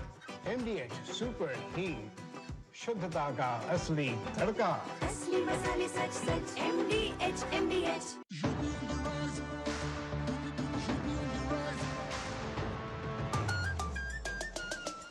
यूपी ऑन द राइज, सुन ले आसमां, डबल इंजन का ये मिशन है महान। 2047 तक हम न रुकेंगे, 6 ट्रिलियन का ड्रीम पूरा करेंगे। मथुरा की गलियों में गूंजे है राधा, अयोध्या में दूर हुई मंदिर की बाधा, काशी प्रयागराज की गोल्डन चमक, यूपी सरकार की गूंजे धमक। सड़कों पर फर्राटा फिक्रलेस बिल्कुल बिंदास, एक्सप्रेस वे पर साए साए पूरा विश्वास। विकसित यूपी की बढ़ गई प्यास, 2047 का ये विजन बहुत खास। माफिया का दी एंड, फियर गॉन, योगी राज में लॉ एंड ऑर्डर हुआ स्ट्रॉन्ग। बेखौफ घूमे जनता, गुंडों पर मार, नया यूपी तोड़ रहा पुरानी दीवार। यूपी ऑन द राइज, सुन ले आसमां, डबल इंजन का ये मिशन है महान। 2047 तक हम न रुकेंगे, 6 ट्रिलियन का ड्रीम पूरा करेंगे। कौन है जो जोड़े देश को? विकसित भारत का विकसित भारत। पता है, लोग अक्सर मुझसे पूछते हैं कॉल सेंटर का स्टेडी जॉब क्यों छोड़ा? I wanted more out of life. बस मैंने अपना स्टार्टअप शुरू किया। जानना चाहोगे कैसे? Then start up your own business as an LIC agent. यहाँ सब कुछ है, great products, zero investment, leading organization and unlimited opportunities. तो क्या आप तैयार हैं? LIC एजेंट बनो, अब बड़ा सोचो। हमारी वेबसाइट पर जाएं या अपनी नजदीकी LIC शाखा से संपर्क करें।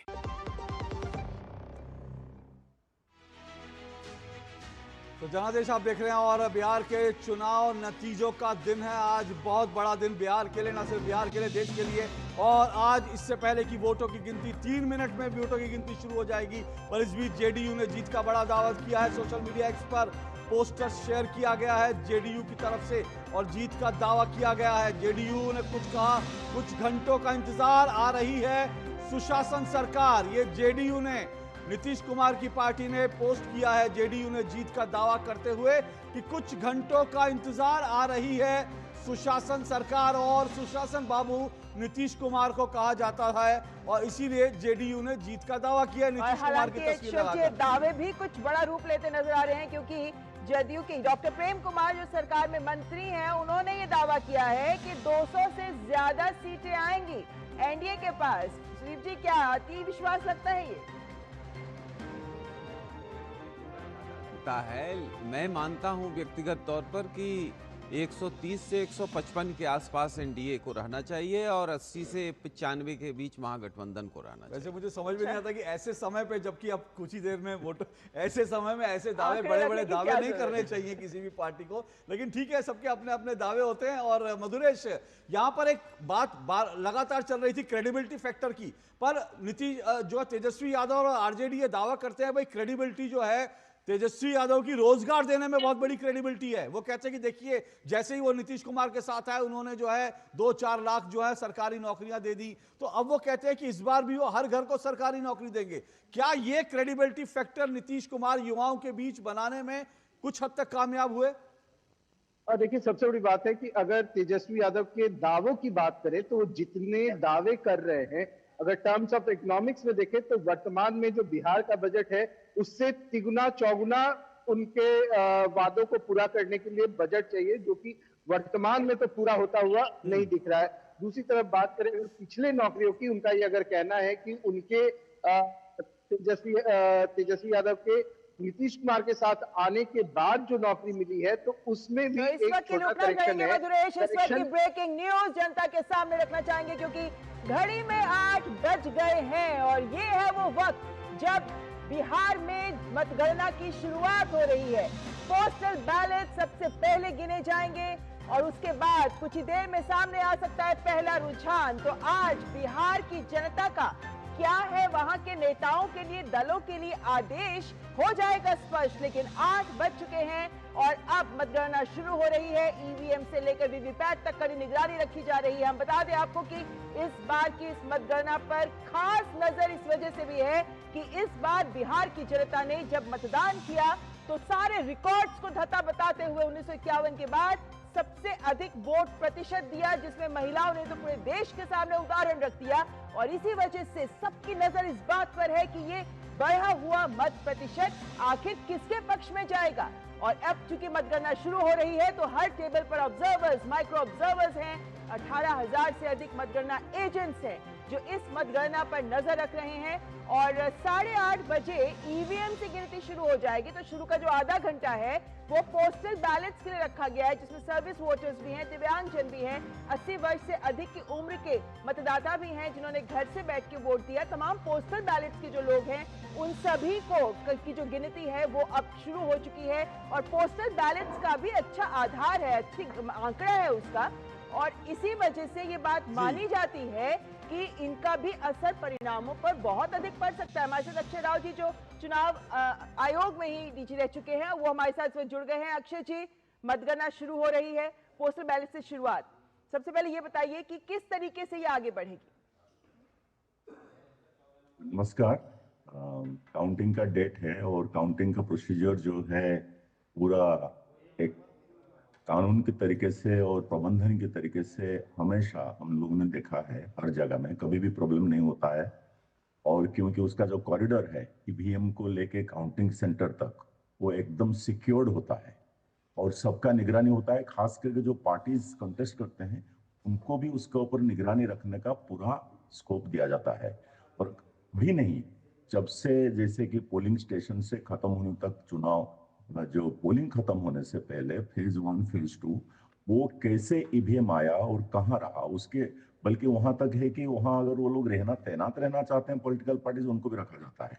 जो प्रबंधन की तरफ से जो सिक्योरिटी है, जो टेक्नोलॉजी है, सीसीटीवी है, वो अलग। लेकिन पॉलिटिकल पार्टीज को हमेशा बोला जाता है कि आप लोग आइए, देखिए और यहाँ रुकिए कि कहाँ ईवीएम है, बाद में कोई समस्या नहीं हो। और उसको बेसिस पर आज आएगा। और ईवीएम के पहले आपने जैसे कहा, पहले तो पोस्टल बैलेट होता है, लेकिन इस बार और एक परिवर्तन हुआ है। उसमें है कि last round of EVM VVPAT count होने के पहले पोस्टल बैलेट खत्म होना चाहिए।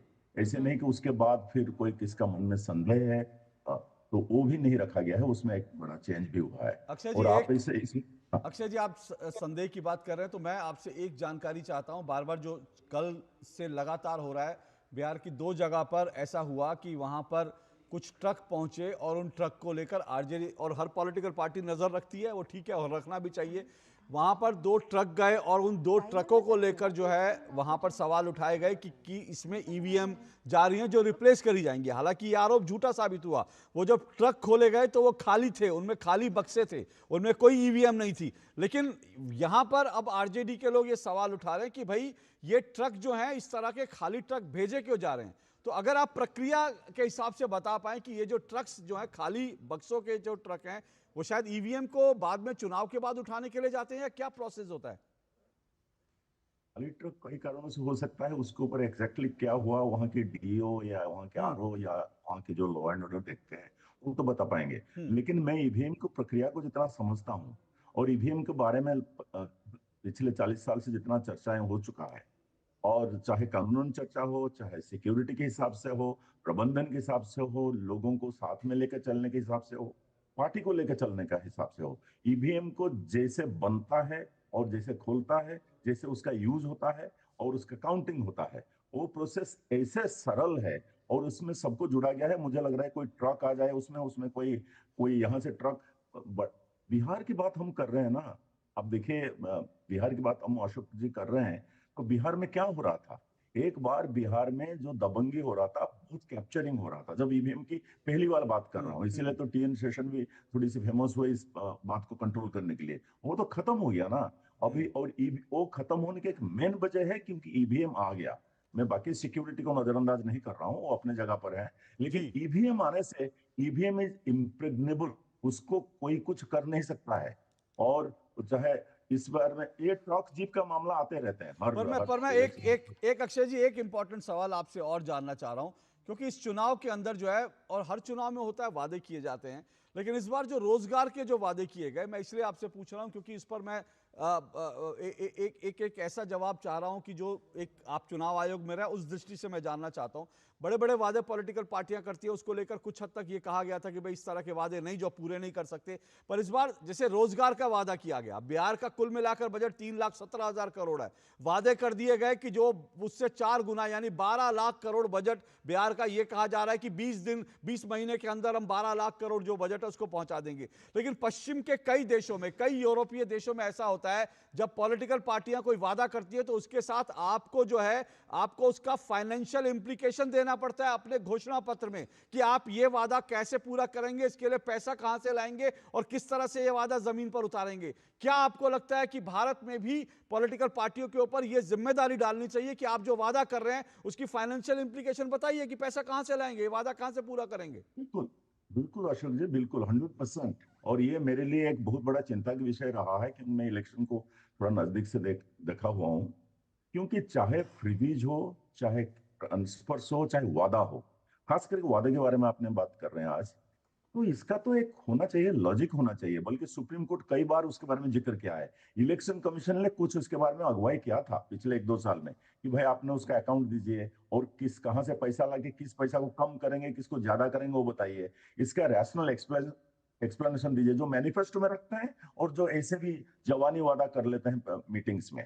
तो इसका तो बिल्कुल लॉजिक होना चाहिए, नहीं तो हमारे इकोनॉमी का रास्ता कहाँ जाएगा? जो स्टेट बनता है, कुछ स्टेट जो इस तरह का बहुत इमेजिनरी वादा अगर मैं बोलता हूँ उसको इंप्लीमेंट करने के रास्ते में चल पड़े हैं, तो उनका इकोनॉमी एकदम डमाडोल हो गया है और कर भी नहीं पाए हैं। और कोई चीजें तो लगता है कि जैसे कि आसमान की चीजें हैं, वो तो उतरना ही मुश्किल है। तो इस तरह का एक बड़ा प्रॉब्लम है और इस प्रॉब्लम का सोल्यूशन होना चाहिए। और उसके बारे में जितना कानून बने, इलेक्शन कमीशन शक्ति में आए, सुप्रीम कोर्ट शक्ति में आए और पॉलिटिकल पार्टीज को तेजस्वी यादव और दूसरी तरफ जो है जेडीयू, दोनों की तरफ से जीत के ऐलान हो गए हैं और इस वक्त सबके दावे आ रहे हैं। तेजस्वी यादव कह रहे हैं हम सरकार बना रहे हैं, वो तो ये भी कह चुके हैं कि 18 तारीख को वो शपथ लेंगे बिहार के मुख्यमंत्री के रूप में। तो इस वक्त बड़े बड़े दावों का जो है इस वक्त जो है समय है, लेकिन इन दावों का इम्तिहान जो है, इन दावों का जो रियलिटी चेक है वो कुछ ही देर में हो जाएगा, क्योंकि वोटों की गिनती शुरू हो चुकी है। हम लोग जीतने वाले। तेजस्वी यादव का बयान सुन लेते हैं। जीत होने वाली है, बाहर चलिए, हम लोग जीत रहे हैं। बहुत शुभकामनाएं आप लोगों को। बदलाव होगा, बदलाव होगा, बदलाव होने जा रहा है, बदलाव होने जा रहा है। तेजस्वी यादव कह रहे हैं बदलाव होने जा रहे हैं, हम लोग सरकार बनाने जा रहे हैं, जीत होने जा रही है, ये दावा तेजस्वी यादव कर रहे हैं। और इस वक्त हमारे साथ स्टूडियो में 2 मेहमान और जुड़ चुके हैं। समीर चौगांवकर वरिष्ठ पत्रकार हैं और अदिति टंडन, वो भी वरिष्ठ पत्रकार हैं। मैं अदिति, क्योंकि फाइनेंशियल इंप्लीकेशंस की बात हो रही थी, तो मैं यहीं से आपसे शुरुआत करता हूं, फिर समीर जी आपके पास आता हूं। ये जो वादे हैं, इनका फाइनेंशियल इंप्लीकेशन को लेकर क्या मतदाताओं के मन में कहीं होता है कि यार ये हवाई वादे कर रहे हैं, मुंगेरी लाल के हसीन सपने दिखा रहे हैं? अशोक जी, मुझे नहीं लगता मतदाता अभी इतना सोचते हैं कि बजटिंग का क्या प्रोविजन रहता होगा। मतदाताओं को इस वक्त, क्योंकि फ्रीबीज का जो कल्चर है वो बहुत पुराना नहीं है हमारे देश में, बल्कि अरविंद केजरीवाल जब आए थे दिल्ली में तब इसकी इंस्टीट्यूशनल तरीके से शुरुआत की गई थी और इसके बहुत सारे बेनिफिट्स अरविंद केजरीवाल ने आम आदमी पार्टी के माध्यम से दिल्ली में पाए भी थे। उसके बाद हमने देखा है कि तमाम पार्टीज़ ने फ्रीबीज की घोषणा की है, लेकिन भाजपा के कुछ मैनिफेस्टोज में ऑफ लेट हमने ये भी देखा है कि बजटिंग की भी बात की गई है। तो उन चीज़ों को लेकर एक इम्पॉर्टेंट डिबेट हमारी कंट्री में, जैसा कि आपने सही कहा, ज़रूरी है कि हमें देखना पड़ेगा कि किस तरीके से बजटिंग हो रही है, क्योंकि ये तो एक रेसिपी फॉर डिज़ास्टर है। बहुत सारे सीनियर इकोनॉमिस्ट ने इस बारे में बात की है, बहुत लोगों ने ये ओपनली भी कहा है कि ये बिल्कुल भी ठीक नहीं है। इनफैक्ट रघुराम राजन ने भी इसका जिक्र किया है, फॉर्मर आरबीआई गवर्नर्स ने भी इसकी बात की है। किसी ना किसी मोड़ पर जाके हमें इस पर एक इंट्रोस्पेक्शन की जरूरत है, क्योंकि ये एक तरफ चल पड़ा है। अब ये हो जाएंगे। पहला रुझान शुरू हो गया है जी, पहला रुझान जो भाजपा के पक्ष में गया है। इस वक्त रुझान 3 सीटों पर रुझान आ चुके हैं, 1 सीट पर भाजपा, 1 सीट पर जदयू और 1 सीट पर अन्य है जो दिखाई दे रहे हैं इस वक्त। तो 3 सीटों पे शुरुआती रुझान आ चुके हैं। मतगणना 8 बजे शुरू हो गई। पोस्टल बैलेट्स के रुझान है ये, जिसमें 3 सीटों पर रुझान एनडीए की ओर से। समीर चौगावकर जी कुछ कमेंट करना चाहेंगे इस वक्त, क्योंकि हमेशा ही कहा जाता है कि पहला खाता किसका खुलेगा, तो एनडीए का खुल गया। बीजेपी 2 पर बढ़त है, जेडीयू 1 पर और साथ साथ जन स्वराज पार्टी। ये बड़ा इंटरेस्टिंग फैक्टर है, लेकिन ये पोस्टल बैलेट है, याद रखिए। जन स्वराज पार्टी भी 1 सीट पर जो है बढ़त बना रही है। इस वक्त जो रुझान आने शुरू हुए हैं, 8 बजे पोस्टल बैलेट की काउंटिंग शुरू हुई, 8:30 बजे ईवीएम खुलेंगे, ये बात को याद रखिए। अभी ईवीएम शुरू नहीं, ईवीएम नहीं खुली हैं, लेकिन पोस्टल बैलेट के रुझान आने शुरू हो गए हैं। और पोस्टल बैलेट के रुझान में बीजेपी को फिलहाल 2 सीटों पर बढ़त, जेडीयू 1 और कांग्रेस के खाते में भी 1, और इसके अलावा जन स्वराज पार्टी 1, अदर्स के खाते में 1। ये शुरुआती रुझान है। लेकिन जो ममता ने पूछा वही उसी बात पर समीर जी, ये होता है कि भाई क्रिकेट की अगर भाषा में कहें तो पहला रन बनाना जब बड़ा प्रेशर वाला गेम होता है, उसमें पहला रन जब बैट्समैन बना लेता है तो एक दबाव जो है वो धीरे धीरे हटना शुरू होता है। बीजेपी ने तो पहले शुरुआती 2 रन बना लिए और गठबंधन के 3 रन हो चुके हैं इस वक्त। निश्चित रूप से मुझे लग रहा है कि अभी तो पोस्टल बैलेट है, अभी ईवीएम शुरू होगी, लेकिन जो पोस्टल बैलेट ने शुरुआत की है मुझे लगता है उसी को कंटिन्यू ईवीएम की काउंटिंग में भी रहेगा। और जिस तरीके से एग्जिट पोल बता रहे थे कि इस बार एक तरफा पूरा होने वाला है और एनडीए सरकार बनाने जा रही है, मुझे लग रहा है ये शुरुआती ट्रेंड बहुत ही ज़्यादा शुरुआती ट्रेंड है, अभी तो मतलब शुरुआत भी नहीं हुई है, पोस्टल बैलेट है। मुझे लग रहा है ये ट्रेंड उसी तरफ बता रहा है जिस तरफ से एग्जिट पोल ने बताया था और जिस तरीके से चुनाव के समय लग रहा था कि जिस तरीके से एनडीए ने एकत्रित होकर चुनाव लड़ा था, कि कोई विवाद नहीं रहा, सीटों के डिस्ट्रीब्यूशन बहुत बेहतर तरीके से हुआ, कोई एनडीए से छूटकर नहीं गया। और महागठबंधन में जिस तरीके से विवाद रहा टिकट डिस्ट्रीब्यूशन को लेकर रहा कि कांग्रेस अपनी सूची जारी नहीं कर पाई, आरजेडी ने भी अपनी सूची को जारी नहीं किया, अंतिम समय तक जिस तरीके से उनके बीच में टिकट डिस्ट्रीब्यूशन और सीटों को लेकर विवाद लगा रहा था, तो मुझे लग रहा है बाकी जब चुनाव प्रचार में फिर प्रधानमंत्री नरेंद्र मोदी का जो 2000 प्रचार रहा, अमित शाह जी का संगठन रहा, जेपी नड्डा जी ने प्रचार किया और नीतीश कुमार जो सबसे ज्यादा कमजोर माने जा रहे थे स्वास्थ्य को लेकर, उन्होंने जिस तरीके से चुनाव प्रचार में मतलब मुझे लगता है फ्रंट फुट पर खेले और धुआंधार प्रचार किया कि प्रचार में उन्होंने राहुल गांधी और तेजस्वी को भी पीछे छोड़ दिया। तो मुझे लग रहा है कि ये एक बहुत बड़ा फैक्टर रहा है कि उनके हेल्थ को लेकर जो विपक्ष एक माहौल बना रहा था। रुझान बड़े रोचक होते नजर आ रहे हैं जनस्वराज पार्टी में। चलिए पोस्टल बैलेट ही सही, लेकिन जनस्वराज पार्टी आदित्य 2 सीटों के ऊपर दिख रहा है कि इनका खाता खुल गया है। और जनस्वराज पार्टी एक ऐसा फैक्टर है कि पीके फैक्टर क्या प्रभाव डालेगा, इस पर भी तमाम विश्लेषक किस वक्त जटिलता के साथ इस टॉपिक के साथ डील कर रहे थे। ऐसे में ये आंकड़ा जनस्वराज पार्टी का खाता खुलना, आपको लगता है कि पीके फैक्टर भी वोट बिगाड़े चाहे सही, लेकिन कुछ ना कुछ अपनी मौजूदगी दर्ज कराता नजर आ रहा है, कम से कम शुरुआती रुझानों में?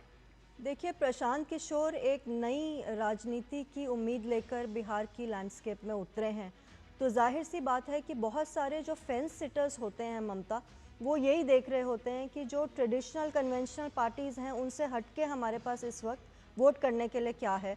तो ये जो रुझान हम देख रहे हैं ये बहुत इंटरेस्टिंग है, क्योंकि एग्जिट पोल्स ने एक तरीके से प्रशांत किशोर को राइट ऑफ ही कर दिया था, जबकि मुझे नहीं लगता कि उतना बुरा हाल होने वाला है। ऐसा माना जा रहा है कि 4 से 6% वोट भी अगर वो ले लें और कुछ सीटें भी वो अगर कमा लें तो नेचुरली किसी ना किसी के लिए तो वो गेम बिगाड़ने वाले हैं। अदिति, ये खुद प्रशांत किशोर ने कहा था या तो हम अर्श पर या फर्श पर, अर्श पर या फर्श किसी के साथ गठबंधन नहीं करेंगे, जिसका मतलब बहुत लोग खैर उस पर वापस आते हैं। लेकिन इस वक्त चुनाव की ब्रेकिंग आपके सामने। गया शहर से भाजपा के प्रेम कुमार मंत्री हैं, प्रेम कुमार, डॉक्टर प्रेम कुमार जो आगे चल रहे हैं। इमामगंज से हम की दीपा कुमारी भी आगे चल रही है। तमाम बड़े चेहरे हैं जिनकी सीटों की जानकारी आप तक हम पहुंचा रहे हैं। किशनगंज जहां सबसे अधिक वोटिंग आई, वहां कांग्रेस के मोहम्मद कमरुल होदा आगे चल रहे हैं। इस वक्त शुरुआती रुझान है ये, और मतगणना के रुझान चूंकि आने शुरू हो गए हैं, तो 11 सीटों के रुझान हमारे सामने हैं, जिनमें अभी तक के जो हमने आपके सामने चेहरों गिनाए हैं, कम से कम इन चेहरों के यही जरूर अपनी सीटों पे आगे चल रही है। और शुरुआती रुझान में आप देख लीजिए 12 में से 5 सीटें भाजपा आगे चल रही है। आरजेडी का लालटेन भी जल गया है। आरजेडी की लालटेन जल गई है। कांग्रेस के हिस्से में 1, यानी महागठबंधन के पास 3 सीटें हैं तो एनडीए के पास 6। क्या किसा अच्छा समिट नहीं होगी तो कहां से होगी? कहां से होगी? जी बिल्कुल, बहुत बड़ा मुस्लिम वोट है वहां पर और ये उम्मीद की जा रही थी कि किशनगंज में तो महागठबंधन के ही हिस्से में नतीजे आएंगे, लेकिन आपने इंटरेस्टिंग टिप्पणी की क्योंकि आज जो है वो तेलंगाना के भी नतीजे आने वाले हैं और तेलंगाना में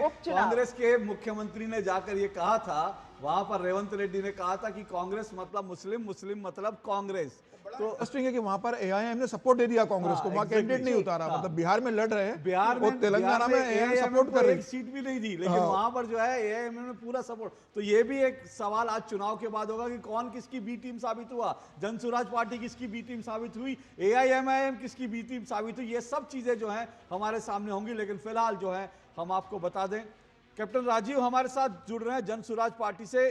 इस वक्त कैप्टन राजीव फिलहाल जो है जनसुराज पार्टी जो है 2 सीटों पर, लेकिन ये पोस्टल बैलेट है और हम लोग जिक्र कर रहे थे कि प्रशांत किशोर ने पहले ही कहा था कि या तो अर्श पर या फर्श पर। आपको क्या लग रहा है, कहां जा रहे हैं, अर्श पर जा रहे हैं, फर्श पर जा रहे हैं?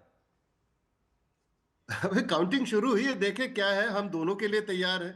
दोनों सिनारियो बार बार उन्होंने कई बार इसको एक्सप्लेन किया है कि जो 30-35 साल 40 साल की जो जड़ता है लोगों की, जो बाईपोलर पॉलिटिक्स देख रहे हैं, उससे अपने आप को ब्रेक करके निकलना और एक नए आउटफिट को, नई पार्टी जो एक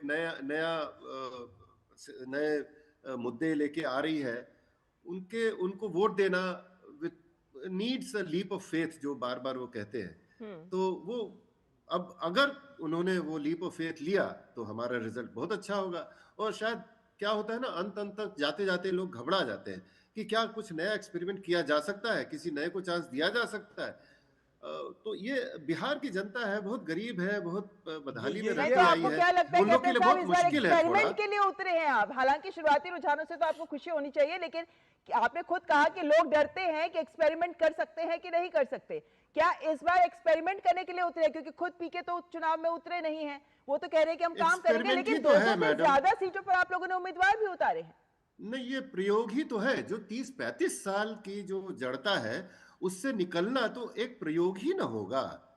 आप अगर उस दृष्टिकोण से देखिए तो नए आदमी को चांस देना तो एक प्रयोग ही तो होगा। तो प्रयोग ही का वही एक्सपेरिमेंट।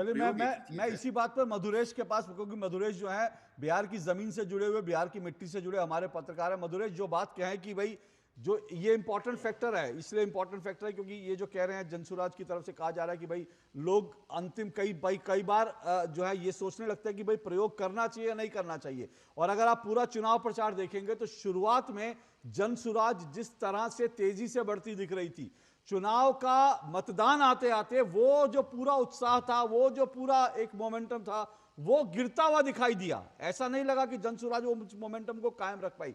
तो क्या ये मतदाताओं की ओर से था कि भाई हम नया एक्सपेरिमेंट करने में थोड़ा सा अभी हिचकिचा रहे हैं, या जनसुराज पार्टी की तरफ से था जिस उसके कई कैंडिडेट जो हैं लास्ट मिनट में बैकआउट भी कर गए? हाँ, देखिए, आप जो बातें कह रहे हैं वो दोनों ही सही है और कैप्टन साहब मेरी इस बात को माने या ना माने, लेकिन एक बड़ा फैक्टर ये भी था कि प्रशांत किशोर ने चुनाव लड़ने से इनकार कर दिया। तो कहीं ना कहीं जो कार्यकर्ता थे, जो नेता थे पार्टी के, उनका मनोबल जो था वो एक दम से धड़ाम से गिरा कि जनसुराज का जो संस्थापक है वही चुनाव नहीं लड़ रहा है। अगर कई बार जनसुराज का जो कंपैरिजन है वो केजरीवाल से किया जाता है क्योंकि केजरीवाल भी इसी तरीके से बिल्कुल अचानक से पॉलिटिक्स में आए। लेकिन बड़ी बात यह थी कि केजरीवाल जीते या हारे ये मुद्दा नहीं है। केजरीवाल ने लोकसभा चुनाव भी लड़ा, दिल्ली में विधानसभा चुनाव भी लड़ा, पार्टी जिस हाल में भी थी, लेकिन कैंडिडेट अपने उतारे। लेकिन यहाँ पर ये मुझे लगता है कि एक गलती प्रशांत किशोर से हो गई।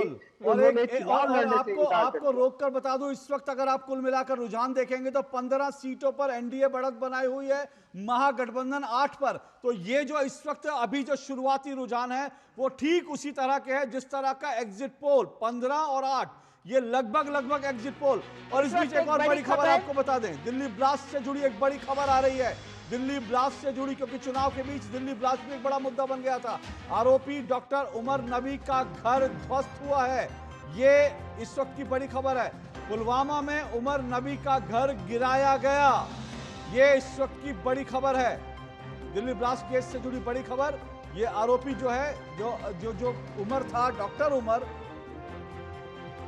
दिव्यांशु हमारे रिपोर्टर हमारे साथ इस खबर पर जुड़ गए हैं, क्योंकि इस वक्त की बड़ी खबर आ रही है कि आरोपी डॉक्टर उमर, जिसने इस ब्लास्ट को अंजाम दिया था, पुलवामा का है ये, और उसका घर गिरा दिया गया है। जी दिव्यांशु, क्या खबर आपके पास? देखिए, बिल्कुल इस वक्त की सबसे बड़ी खबर यही है कि दिल्ली ब्लास्ट से जिसको किया डॉक्टर उमर, उसका घर जो है उसको ध्वस्त किया गया है। प्रशासन की और कहीं ना कहीं सुरक्षा एजेंसियों की बड़ी कार्रवाई हम कह सकते हैं। पुलवामा के कोइल इलाके में उसका घर था जिसको ध्वस्त किया गया है, और उसके कहीं ना कहीं विजुअल्स भी हमारे सामने आए हैं। तो क्या ये बुलडोजर चला है? क्या ये बुलडोजर चला है या किस तरह से ध्वस्त हुआ, इसको थोड़ा विस्तार से बताएं। देखिए, बिल्कुल बुलडोजर की यह कार्रवाई की गई है और कहीं ना कहीं प्रशासन को और सुरक्षा एजेंसियों को ऐसा लगता है कि मैसेज देने की बेहद जरूरत है ऐसे लोगों की जो कि हिंदुस्तान के खिलाफ इस तरह का मंसूबा पाल के बैठते हैं और इस तरह की एक्टिविटी को अंजाम देते हैं। और यही वजह है कि ये बुलडोजर की कार्रवाई की गई है। और हम कह सकते हैं कि आने वाले समय में जैसे जैसे लिंक्स बाकी लोगों तक होंगे, बाकी लोग भी इस मामले में सामने आएंगे, उनकी गिरफ्तारियां होंगी और कहीं ना कहीं बड़ा एक्शन हम देखने को मिल सकता है। तो समीर चौंगावकर, सरकार एक्शन में आ गई, ये कह सकते हैं कि पहले ही कह दिया गया किसी को बख्शा नहीं जाएगा, और अब जो खबर आ रही है, जो आरोपी है डॉक्टर उमर नबी, उसका घर जो है ध्वस्त कर दिया गया है। देखिए, बिल्कुल जैसे ही ब्लास्ट हुआ उसके तुरंत बाद केंद्रीय गृह मंत्री अमित शाह जी जो है वो सामने आए। उन्होंने साफ कहा कि हमने अपनी इन्वेस्टिगेशन शुरू कर दी है, पल पल की निगरानी मैं खुद इस पर कर रहा हूं, और जैसे जैसे इस मामले से जुड़े लोग सामने आएंगे उनकी गिरफ्तारियां होंगी और कहीं ना कहीं ऐसा एक्शन लिया जाएगा कि उसका मैसेज जो है वो दूर तक जाएगा और वो लोग जो है सारी जिंदगी जो है याद रखेंगे, उसका पूरा हम कह सकते हैं कि वो पूरा याद रखेंगे। तो कुल मिला के कह सकते हैं कि बड़ी कार्रवाइयां जो है वो जारी हैं। बिल्कुल, तो आतंकवाद का डॉक्टर कहा जा रहा है डॉक्टर उमर को, और ऐसे में दिव्यांशु आप जो जानकारी दे रहे हैं उसके हिसाब से हम देख रहे हैं ये दृश्य की किस तरीके से इनका घर ध्वस्त किया गया है, क्योंकि सरकार की ओर से ये स्पष्ट संदेश है कि आतंकवाद के खिलाफ जीरो टॉलरेंस है और जो आतंकवाद से जुड़ा पाया जाएगा उसे बख्शा नहीं जाएगा। तो ये जो दृश्य हम दिखा रहे हैं जहां डॉक्टर उमर का घर ध्वस्त किया गया है, ये इसी बात का उदाहरण प्रस्तुत करता है कि अगर आप देश के खिलाफ कुछ भी करेंगे तो इसी तरीके का नतीजा और परिणाम आपको भुगतना पड़ेगा। समीर जी, निश्चित रूप से, और आतंकी उमर का घर ध्वस्त हुआ है, तो अभी तो वो हिंदुस्तान में जब कश्मीर में रह रहे थे, और अभी तो सरकार जो बाहर देश के बाहर जो आतंकवादी देश के अंदर गतिविधियों को प्रोत्साहित करने के लिए लॉन्चिंग पैड के लिए अपनी जमीन का इस्तेमाल करने देते हैं। मुझे लग रहा है वहां पर भी एक बार सरकार उनको भी ध्वस्त करेगी। जिस तरीके से ऑपरेशन सिंदूर कर कर पाकिस्तान के लॉन्चिंग पैड को खत्म किया था, केंद्र सरकार अभी इस पर नजर रखी हुई है, एजेंसियां पूरी खबर निकाल रही है, और जब सरकार के पास पुख्ता सबूत आ जाएगा कि तुर्की से हुआ है या पाकिस्तान से हुआ है, जो भी होगा वो बचेगा नहीं। अभी थोड़ी देर में जो है वो ह्यूमन राइट वाले आ रहे होंगे और वो कहेंगे कि ऐसे कैसे आपने ध्वस्त कर दिया, एक अभी तो ये आरोपी था, इसका घर क्यों ध्वस्त कर दिया, इसके पूरे परिवार को सजा क्यों मिलनी चाहिए। देखिए, तो 2014 से ही लेके ह्यूमन राइट्स के लोगों के इस तरीके से जो विलाप रहा है, लेकिन अब उन्हें पता है कि 2004 से लेके 2014 तक की सरकार नहीं है, 2014 के बाद नरेंद्र मोदी की सरकार है, और अमित शाह जी ने जब से गृह मंत्रालय का चार्ज संभाला है, आर्टिकल 370 भी उन्होंने ही वहां पर खत्म किए केंद्र सरकार ने, और वहां जिस तरीके से एक शांति बहाल हो गई थी, चुनाव बहुत बेहतर तरीके से हुए, कोई नहीं हुआ। अब पाकिस्तान के चुनाव की बड़ी खबर आपके सामने, तेज प्रताप जो महुआ से चुनाव लड़ रहे हैं वो इस वक्त पीछे चल रहे हैं। शुरुआती रुझान है ये, लेकिन बड़े चेहरे जिन पर नजर है सबकी, तारापुर से डिप्टी सीएम सम्राट चौधरी आगे चल रहे हैं, लेकिन महुआ से तेज प्रताप पीछे चल रहे हैं। अपनी अलग पार्टी बनाई थी इन्होंने राजद से हटकर, और लेकिन यहाँ पर पीछे चलते हुए दानापुर से रामकृपाल यादव मंत्री आगे चल रहे हैं महुआ से, लेकिन तेज प्रताप यादव पीछे चल रहे हैं। परिवार का साथ छोड़ा, अपना अलग रास्ता लिया, लेकिन लगता है इस वक्त के शुरुआती रुझानों के हिसाब से, आदित्य क्या कहेंगे आप, जनता ने साथ नहीं दिया? नहीं, ये एक तरह से ये भी दिखाता है ममता की पॉलिटिकल डायनास्टीज में जो मेन पेट्रियार्क होता है वो किसके पीछे खड़ा है, वो सिग्नल आज भी हमारी जनता बहुत क्लियरली लेती है। तो इसका मतलब बिहार की जनता, लेकिन हम थोड़े जल्दबाजी, क्योंकि अभी ईवीएम नहीं खोली है, अभी ईवीएम नहीं खोली है, तो नहीं कहने का मतलब ये बात आप बिल्कुल ठीक कह रहे हैं कि ये एक मैसेज जरूर था, क्योंकि लालू यादव जो है वो तेजस्वी के पीछे थे, इसीलिए। और हम आपको देखिए लगातार जो हमारे आंकड़े दिखा रहे हैं, जो और साथ साथ ये जो रुझान के आंकड़े हैं, ये हमारे ग्राफिक्स में हम बिहार में जो पिछले कुछ समय में इंफ्रास्ट्रक्चर पर काम हुआ है, वो हम आपको दिखा रहे हैं। बिहार के अलग अलग ब्रिज देखिए, बीजेपी इस वक्त 21 सीटों पर है, जेडीयू 9, एलजेपी 1, कांग्रेस जो है वो 4 सीटों पर, आरजेडी 15 सीटों पर बढ़त बनाए हुआ है, जन स्वराज पार्टी 3 पर, अदर्स के खाते में 1।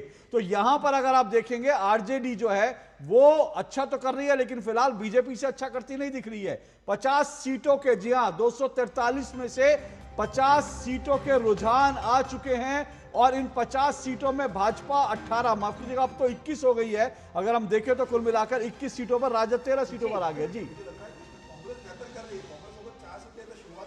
खा रहे हैं, तो मुझे तो उम्मीद नहीं थी कि कांग्रेस मतलब 61 सीटों पे लड़के। लेकिन अभी भी कमजोर कड़ी जो है अगर महागठबंधन की, वो कांग्रेस ही है अगर आप देखेंगे तो, क्योंकि आप देखिए जेडीयू, लेकिन जेडीयू भी बहुत अच्छा इस वक्त करती हुई नहीं दिख रही है। लेकिन फिर से बार बार हम कह रहे हैं कि अभी किसी परिणाम पर पहुंचना जल्दबाजी होगी, थोड़ा सा इंतजार करना चाहिए। बस कुछ ही पल में ईवीएम भी खुलने वाले हैं। लेकिन उससे पहले अक्षय राउत जी, एक सवाल आपसे जल्दी से पूछ लेता हूं, क्योंकि बात अब जब ईवीएम खुलेंगे, इस बार वोट जो बिहार में पड़ा, धकाधक वोट पड़ा, भाई पूरी देश देखता रह गया। बिहार ने तो सारे रिकॉर्ड ध्वस्त कर दिए, धकाधक वोट हुआ।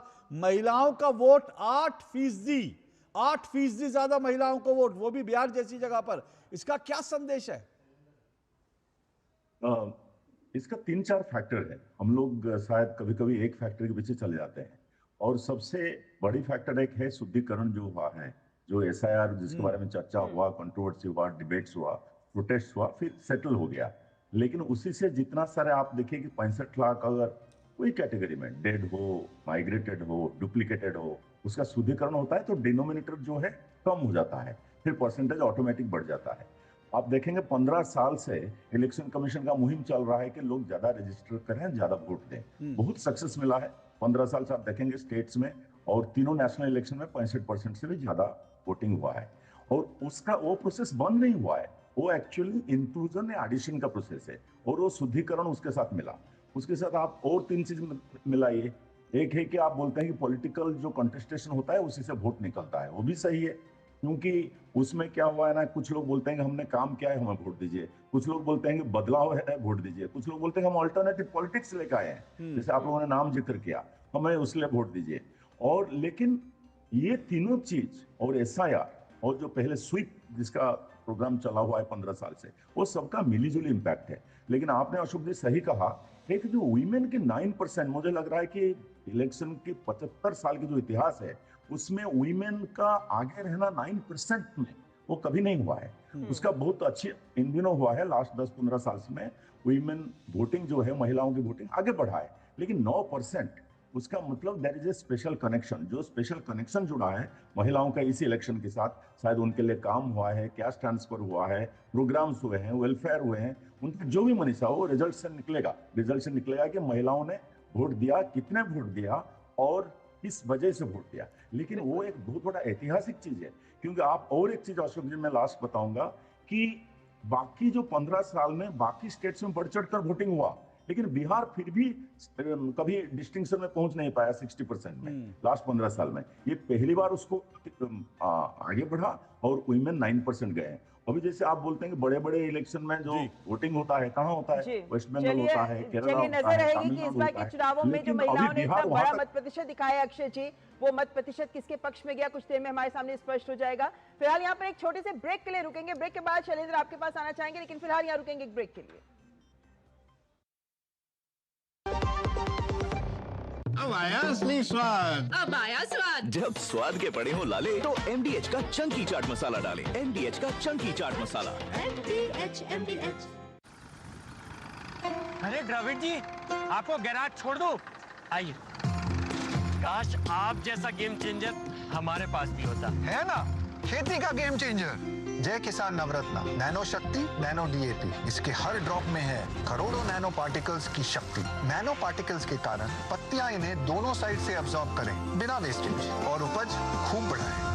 जय किसान नवरत्न नैनो शक्ति नैनो DAP, विज्ञान का वरदान, हर फसल की शान। 80 करोड़ लोगों को मुफ्त राशन की सौगात है। 1 नहीं 2 नहीं, ये 5 साल तक की बात है। मुफ्त में आपको अन्न मिलेगा, हर परिवार हर मंथ मिलेगा, कहीं भी किसी भी राशन की दुकान से मिलेगा। ये मोदी की गारंटी है। जी हाँ, प्रधानमंत्री गरीब कल्याण अन्न योजना के तहत 1 जनवरी 2024 से आने वाले 5 सालों तक गरीब और अंत्योदय परिवारों को हर माह मुफ्त राशन मिल रहा है। मुसीबतों की छुट्टी, मोदी की गारंटी। मेरी पसंद, मेरी पसंद, मेरी पसंद, मेरी पसंद, हमारी पसंद, हम सबकी पसंद। मजबूत देश का मजबूत सरिया हो गया स्टील।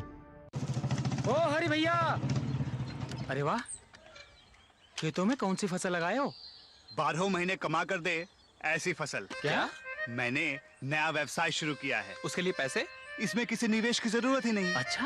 मुखिया जी। अरे मुखिया जी, नमस्ते। अरे हरी, कब आ रहे हो? आप बस चलिए, मैं पहुंचता हूं। अब मैं LIC एजेंट हूं। LIC एजेंट बनो, अब बड़ा सोचो। हमारी वेबसाइट पर जाएं या अपनी नजदीकी LIC शाखा से संपर्क करें। MDH की देगी मिर्च, देगी मिर्च का तड़का, अंग अंग फड़का। MDH की देगी मिर्च।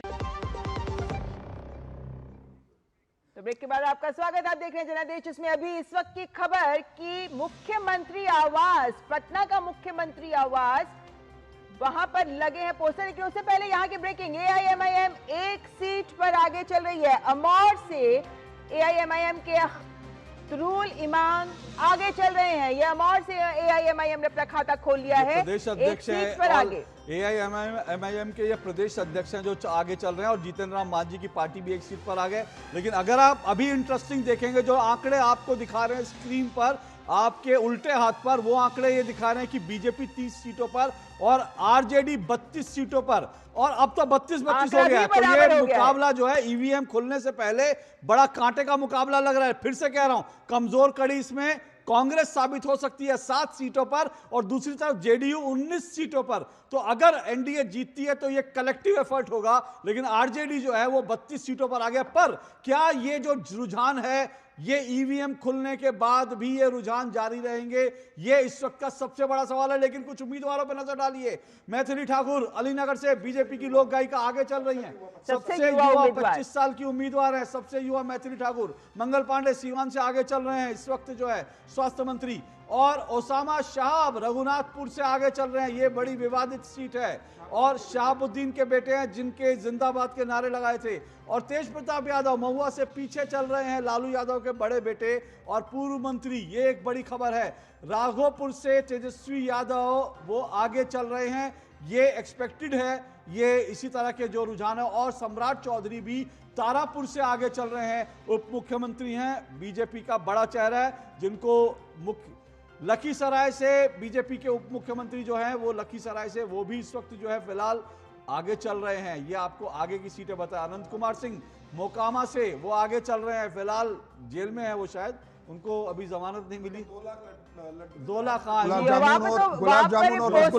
पोस्टर भी लग गए हैं कि जेल का फाटक खुलेगा। तो यानी सारा आत्मविश्वास नजर आ रहा है इस वक्त। लेकिन यहाँ के रुझान आप देखिए, क्योंकि 8:30 बज चुके हैं, 8:30 के बाद EVMs खुलनी है, ये बात पहले ही कही जा चुकी है। और इस वक्त 106 सीटों पर रुझान आप देख सकते हैं कि इस बार बीजेपी जदयू दोनों ने ही 101 सीटें लड़ी हैं, बराबरी की सीटें। पिछली बार के चुनावों में बीजेपी ने बहुत अधिक सीटों पर अपने उम्मीदवार उतारे थे, लेकिन इस बार दोनों ने 101 सीटों पर लड़ाई की है। तो ऐसे में ये भी स्ट्राइक रेट पर भी सबकी नजर रहेगी कि कौन सा दल कितना स्ट्राइक रेट। राजद जरूर अपनी रफ्तार बनाए हुए इस वक्त 32 सीटें, लेकिन भाजपा आगे बढ़ती हुई 37 सीटें। तो रुझान आते रहेंगे आदित्य, लेकिन आपकी टिप्पणी यहाँ जरूर चाहेंगे, क्योंकि जनसुराज भी 3 सीटों पर आगे है इस वक्त, और भाजपा और जदयू दोनों पर नजर रहेगी। इस बार कौन बेहतर स्ट्राइक रेट दे पाएगा?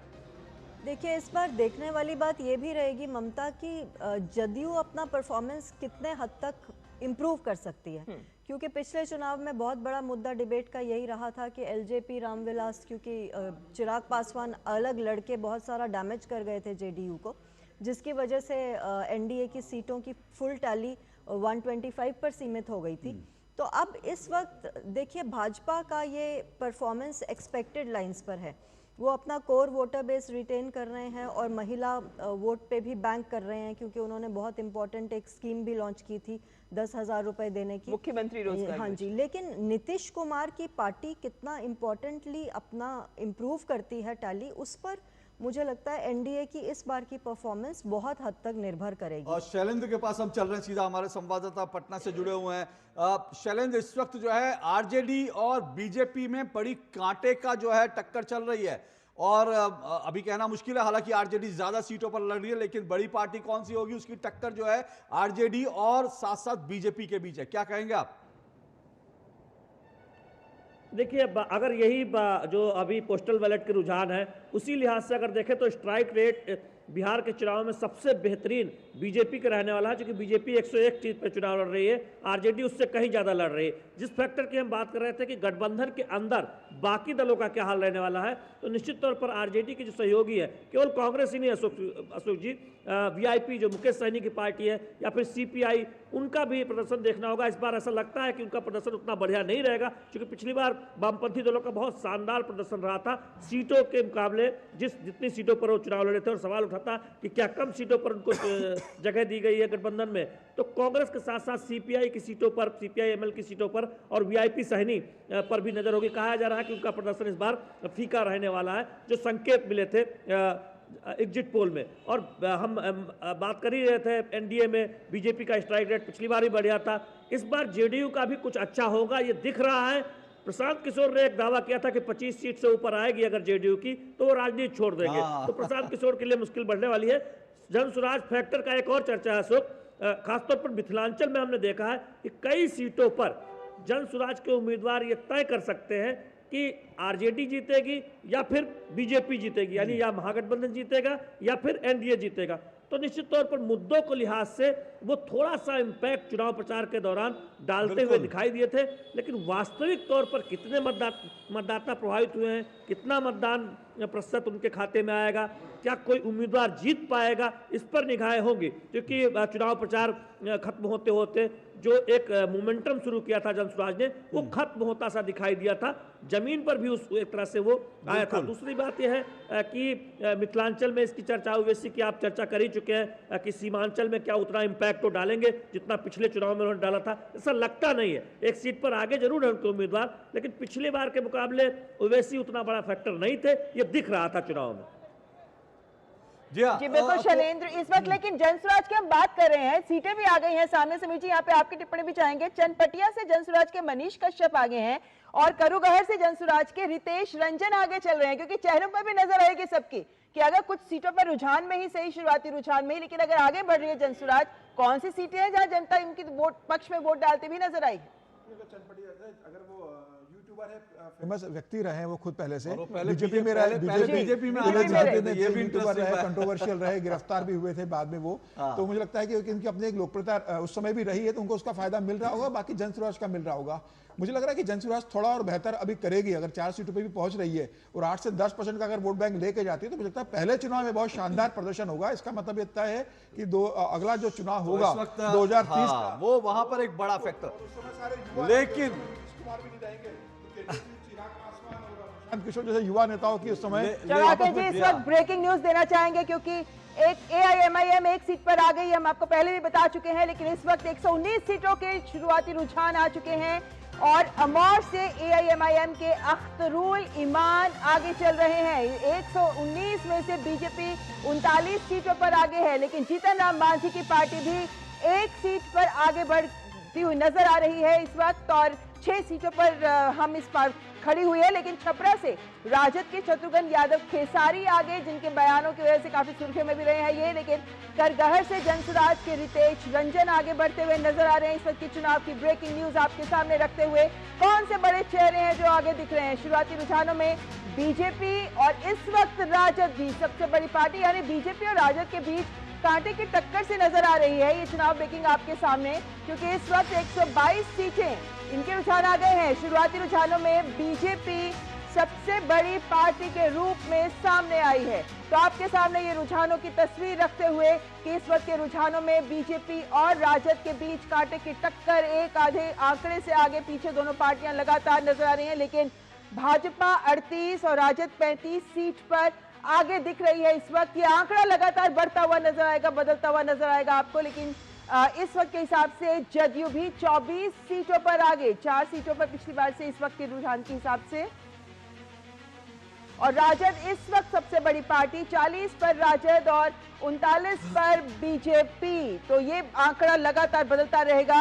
120 से अधिक सीटों का रुझान इस वक्त आ चुका है और इस वक्त की खबर की तस्वीर आपके सामने कि राजद 40 पर, लेकिन कांग्रेस मात्र 8 पर सिमटी हुई है अभी तक रुझानों में। क्या ये आंकड़ा बढ़ेगा, ये देखने वाली बात होगी। लेकिन शुरुआती रुझानों में अभी देखें तो बीजेपी और राजद के बीच कांटे की टक्कर और 39 पर बीजेपी और 40 पर राजद। आदित्य, यहाँ पे आपसे सवाल जरूर, क्योंकि पिछली बार में देखा कि जो फाइनल टैली जो 2020 की आई थी उसके हिसाब से 74 पर बीजेपी थी, 75 पर राजद थी। हालांकि स्ट्राइक रेट के हिसाब से ही बीजेपी सबसे बेहतरीन थी, लेकिन ये जो कांटे की टक्कर दिख रही है, इससे क्या संकेत मिलता है?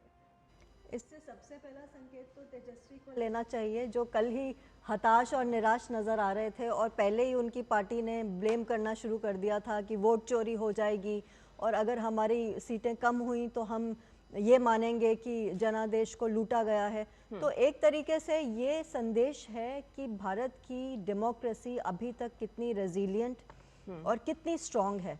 और ये सारा का सारा जो इलेक्शन कमीशन ऑफ इंडिया पर चार्जेस थे ऑपोजिशन के, जो बहुत ही ग्रेव चार्जेस थे, सीरियस एलिगेशंस वोटर थेफ्ट के, वो कहते रहे, बताते रहे, अपने आप को क्लैरिफाई करते रहे, लेकिन राहुल गांधी और तेजस्वी यादव का एक तरफा एक कैंपेन चलता रहा कि वोट चोरी, वोट चोरी।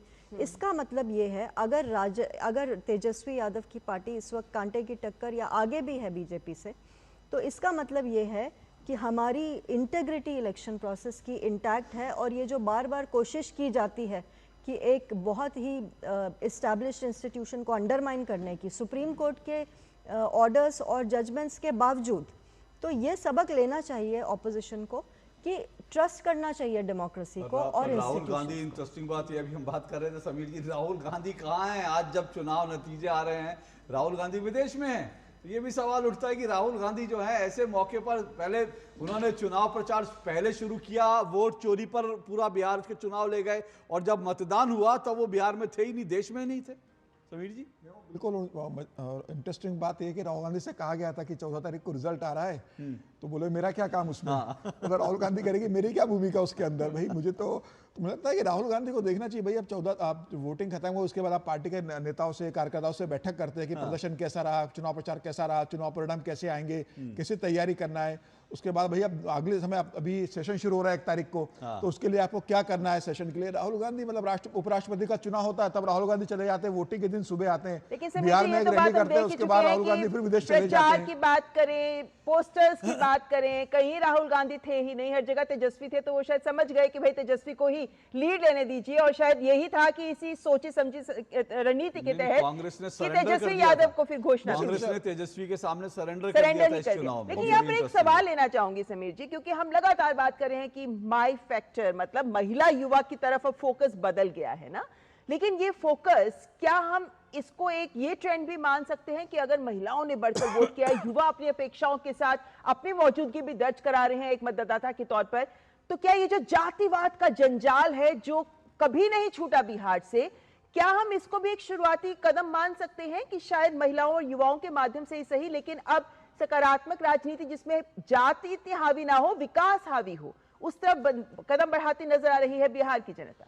निश्चित रूप से ममता जी, और मुझे लग रहा है कि नीतीश कुमार ने तो अपना वोट बैंक बनाया। अगर आप जाति की बात करेंगे तो नीतीश कुमार की जाति के तो 2% भी वोटर नहीं है कुर्मी के, लेकिन कोई नीतीश कुमार मुख्यमंत्री बने हुए और उन्होंने अपना एक वोट बैंक महिलाओं को बनाया है। अगर आप 2025 का भी चुनाव देखें, इसके पहले 2020 का भी अगर देखें, तो नीतीश कुमार ने जिस तरीके से शराबबंदी लागू की थी, महिलाओं के लिए, बेटियों के लिए साइकिल दी, एजुकेशन फ्री करने किया उन्होंने, तो महिला उनके हमेशा से फोकस में रही। और इस बार जिस तरीके से नीतीश कुमार ने महिलाओं को सेंट्रिक करके वो 10,000 रुपये जो दिया है और 1.5 करोड़ महिलाओं के खातों में पैसा चला गया,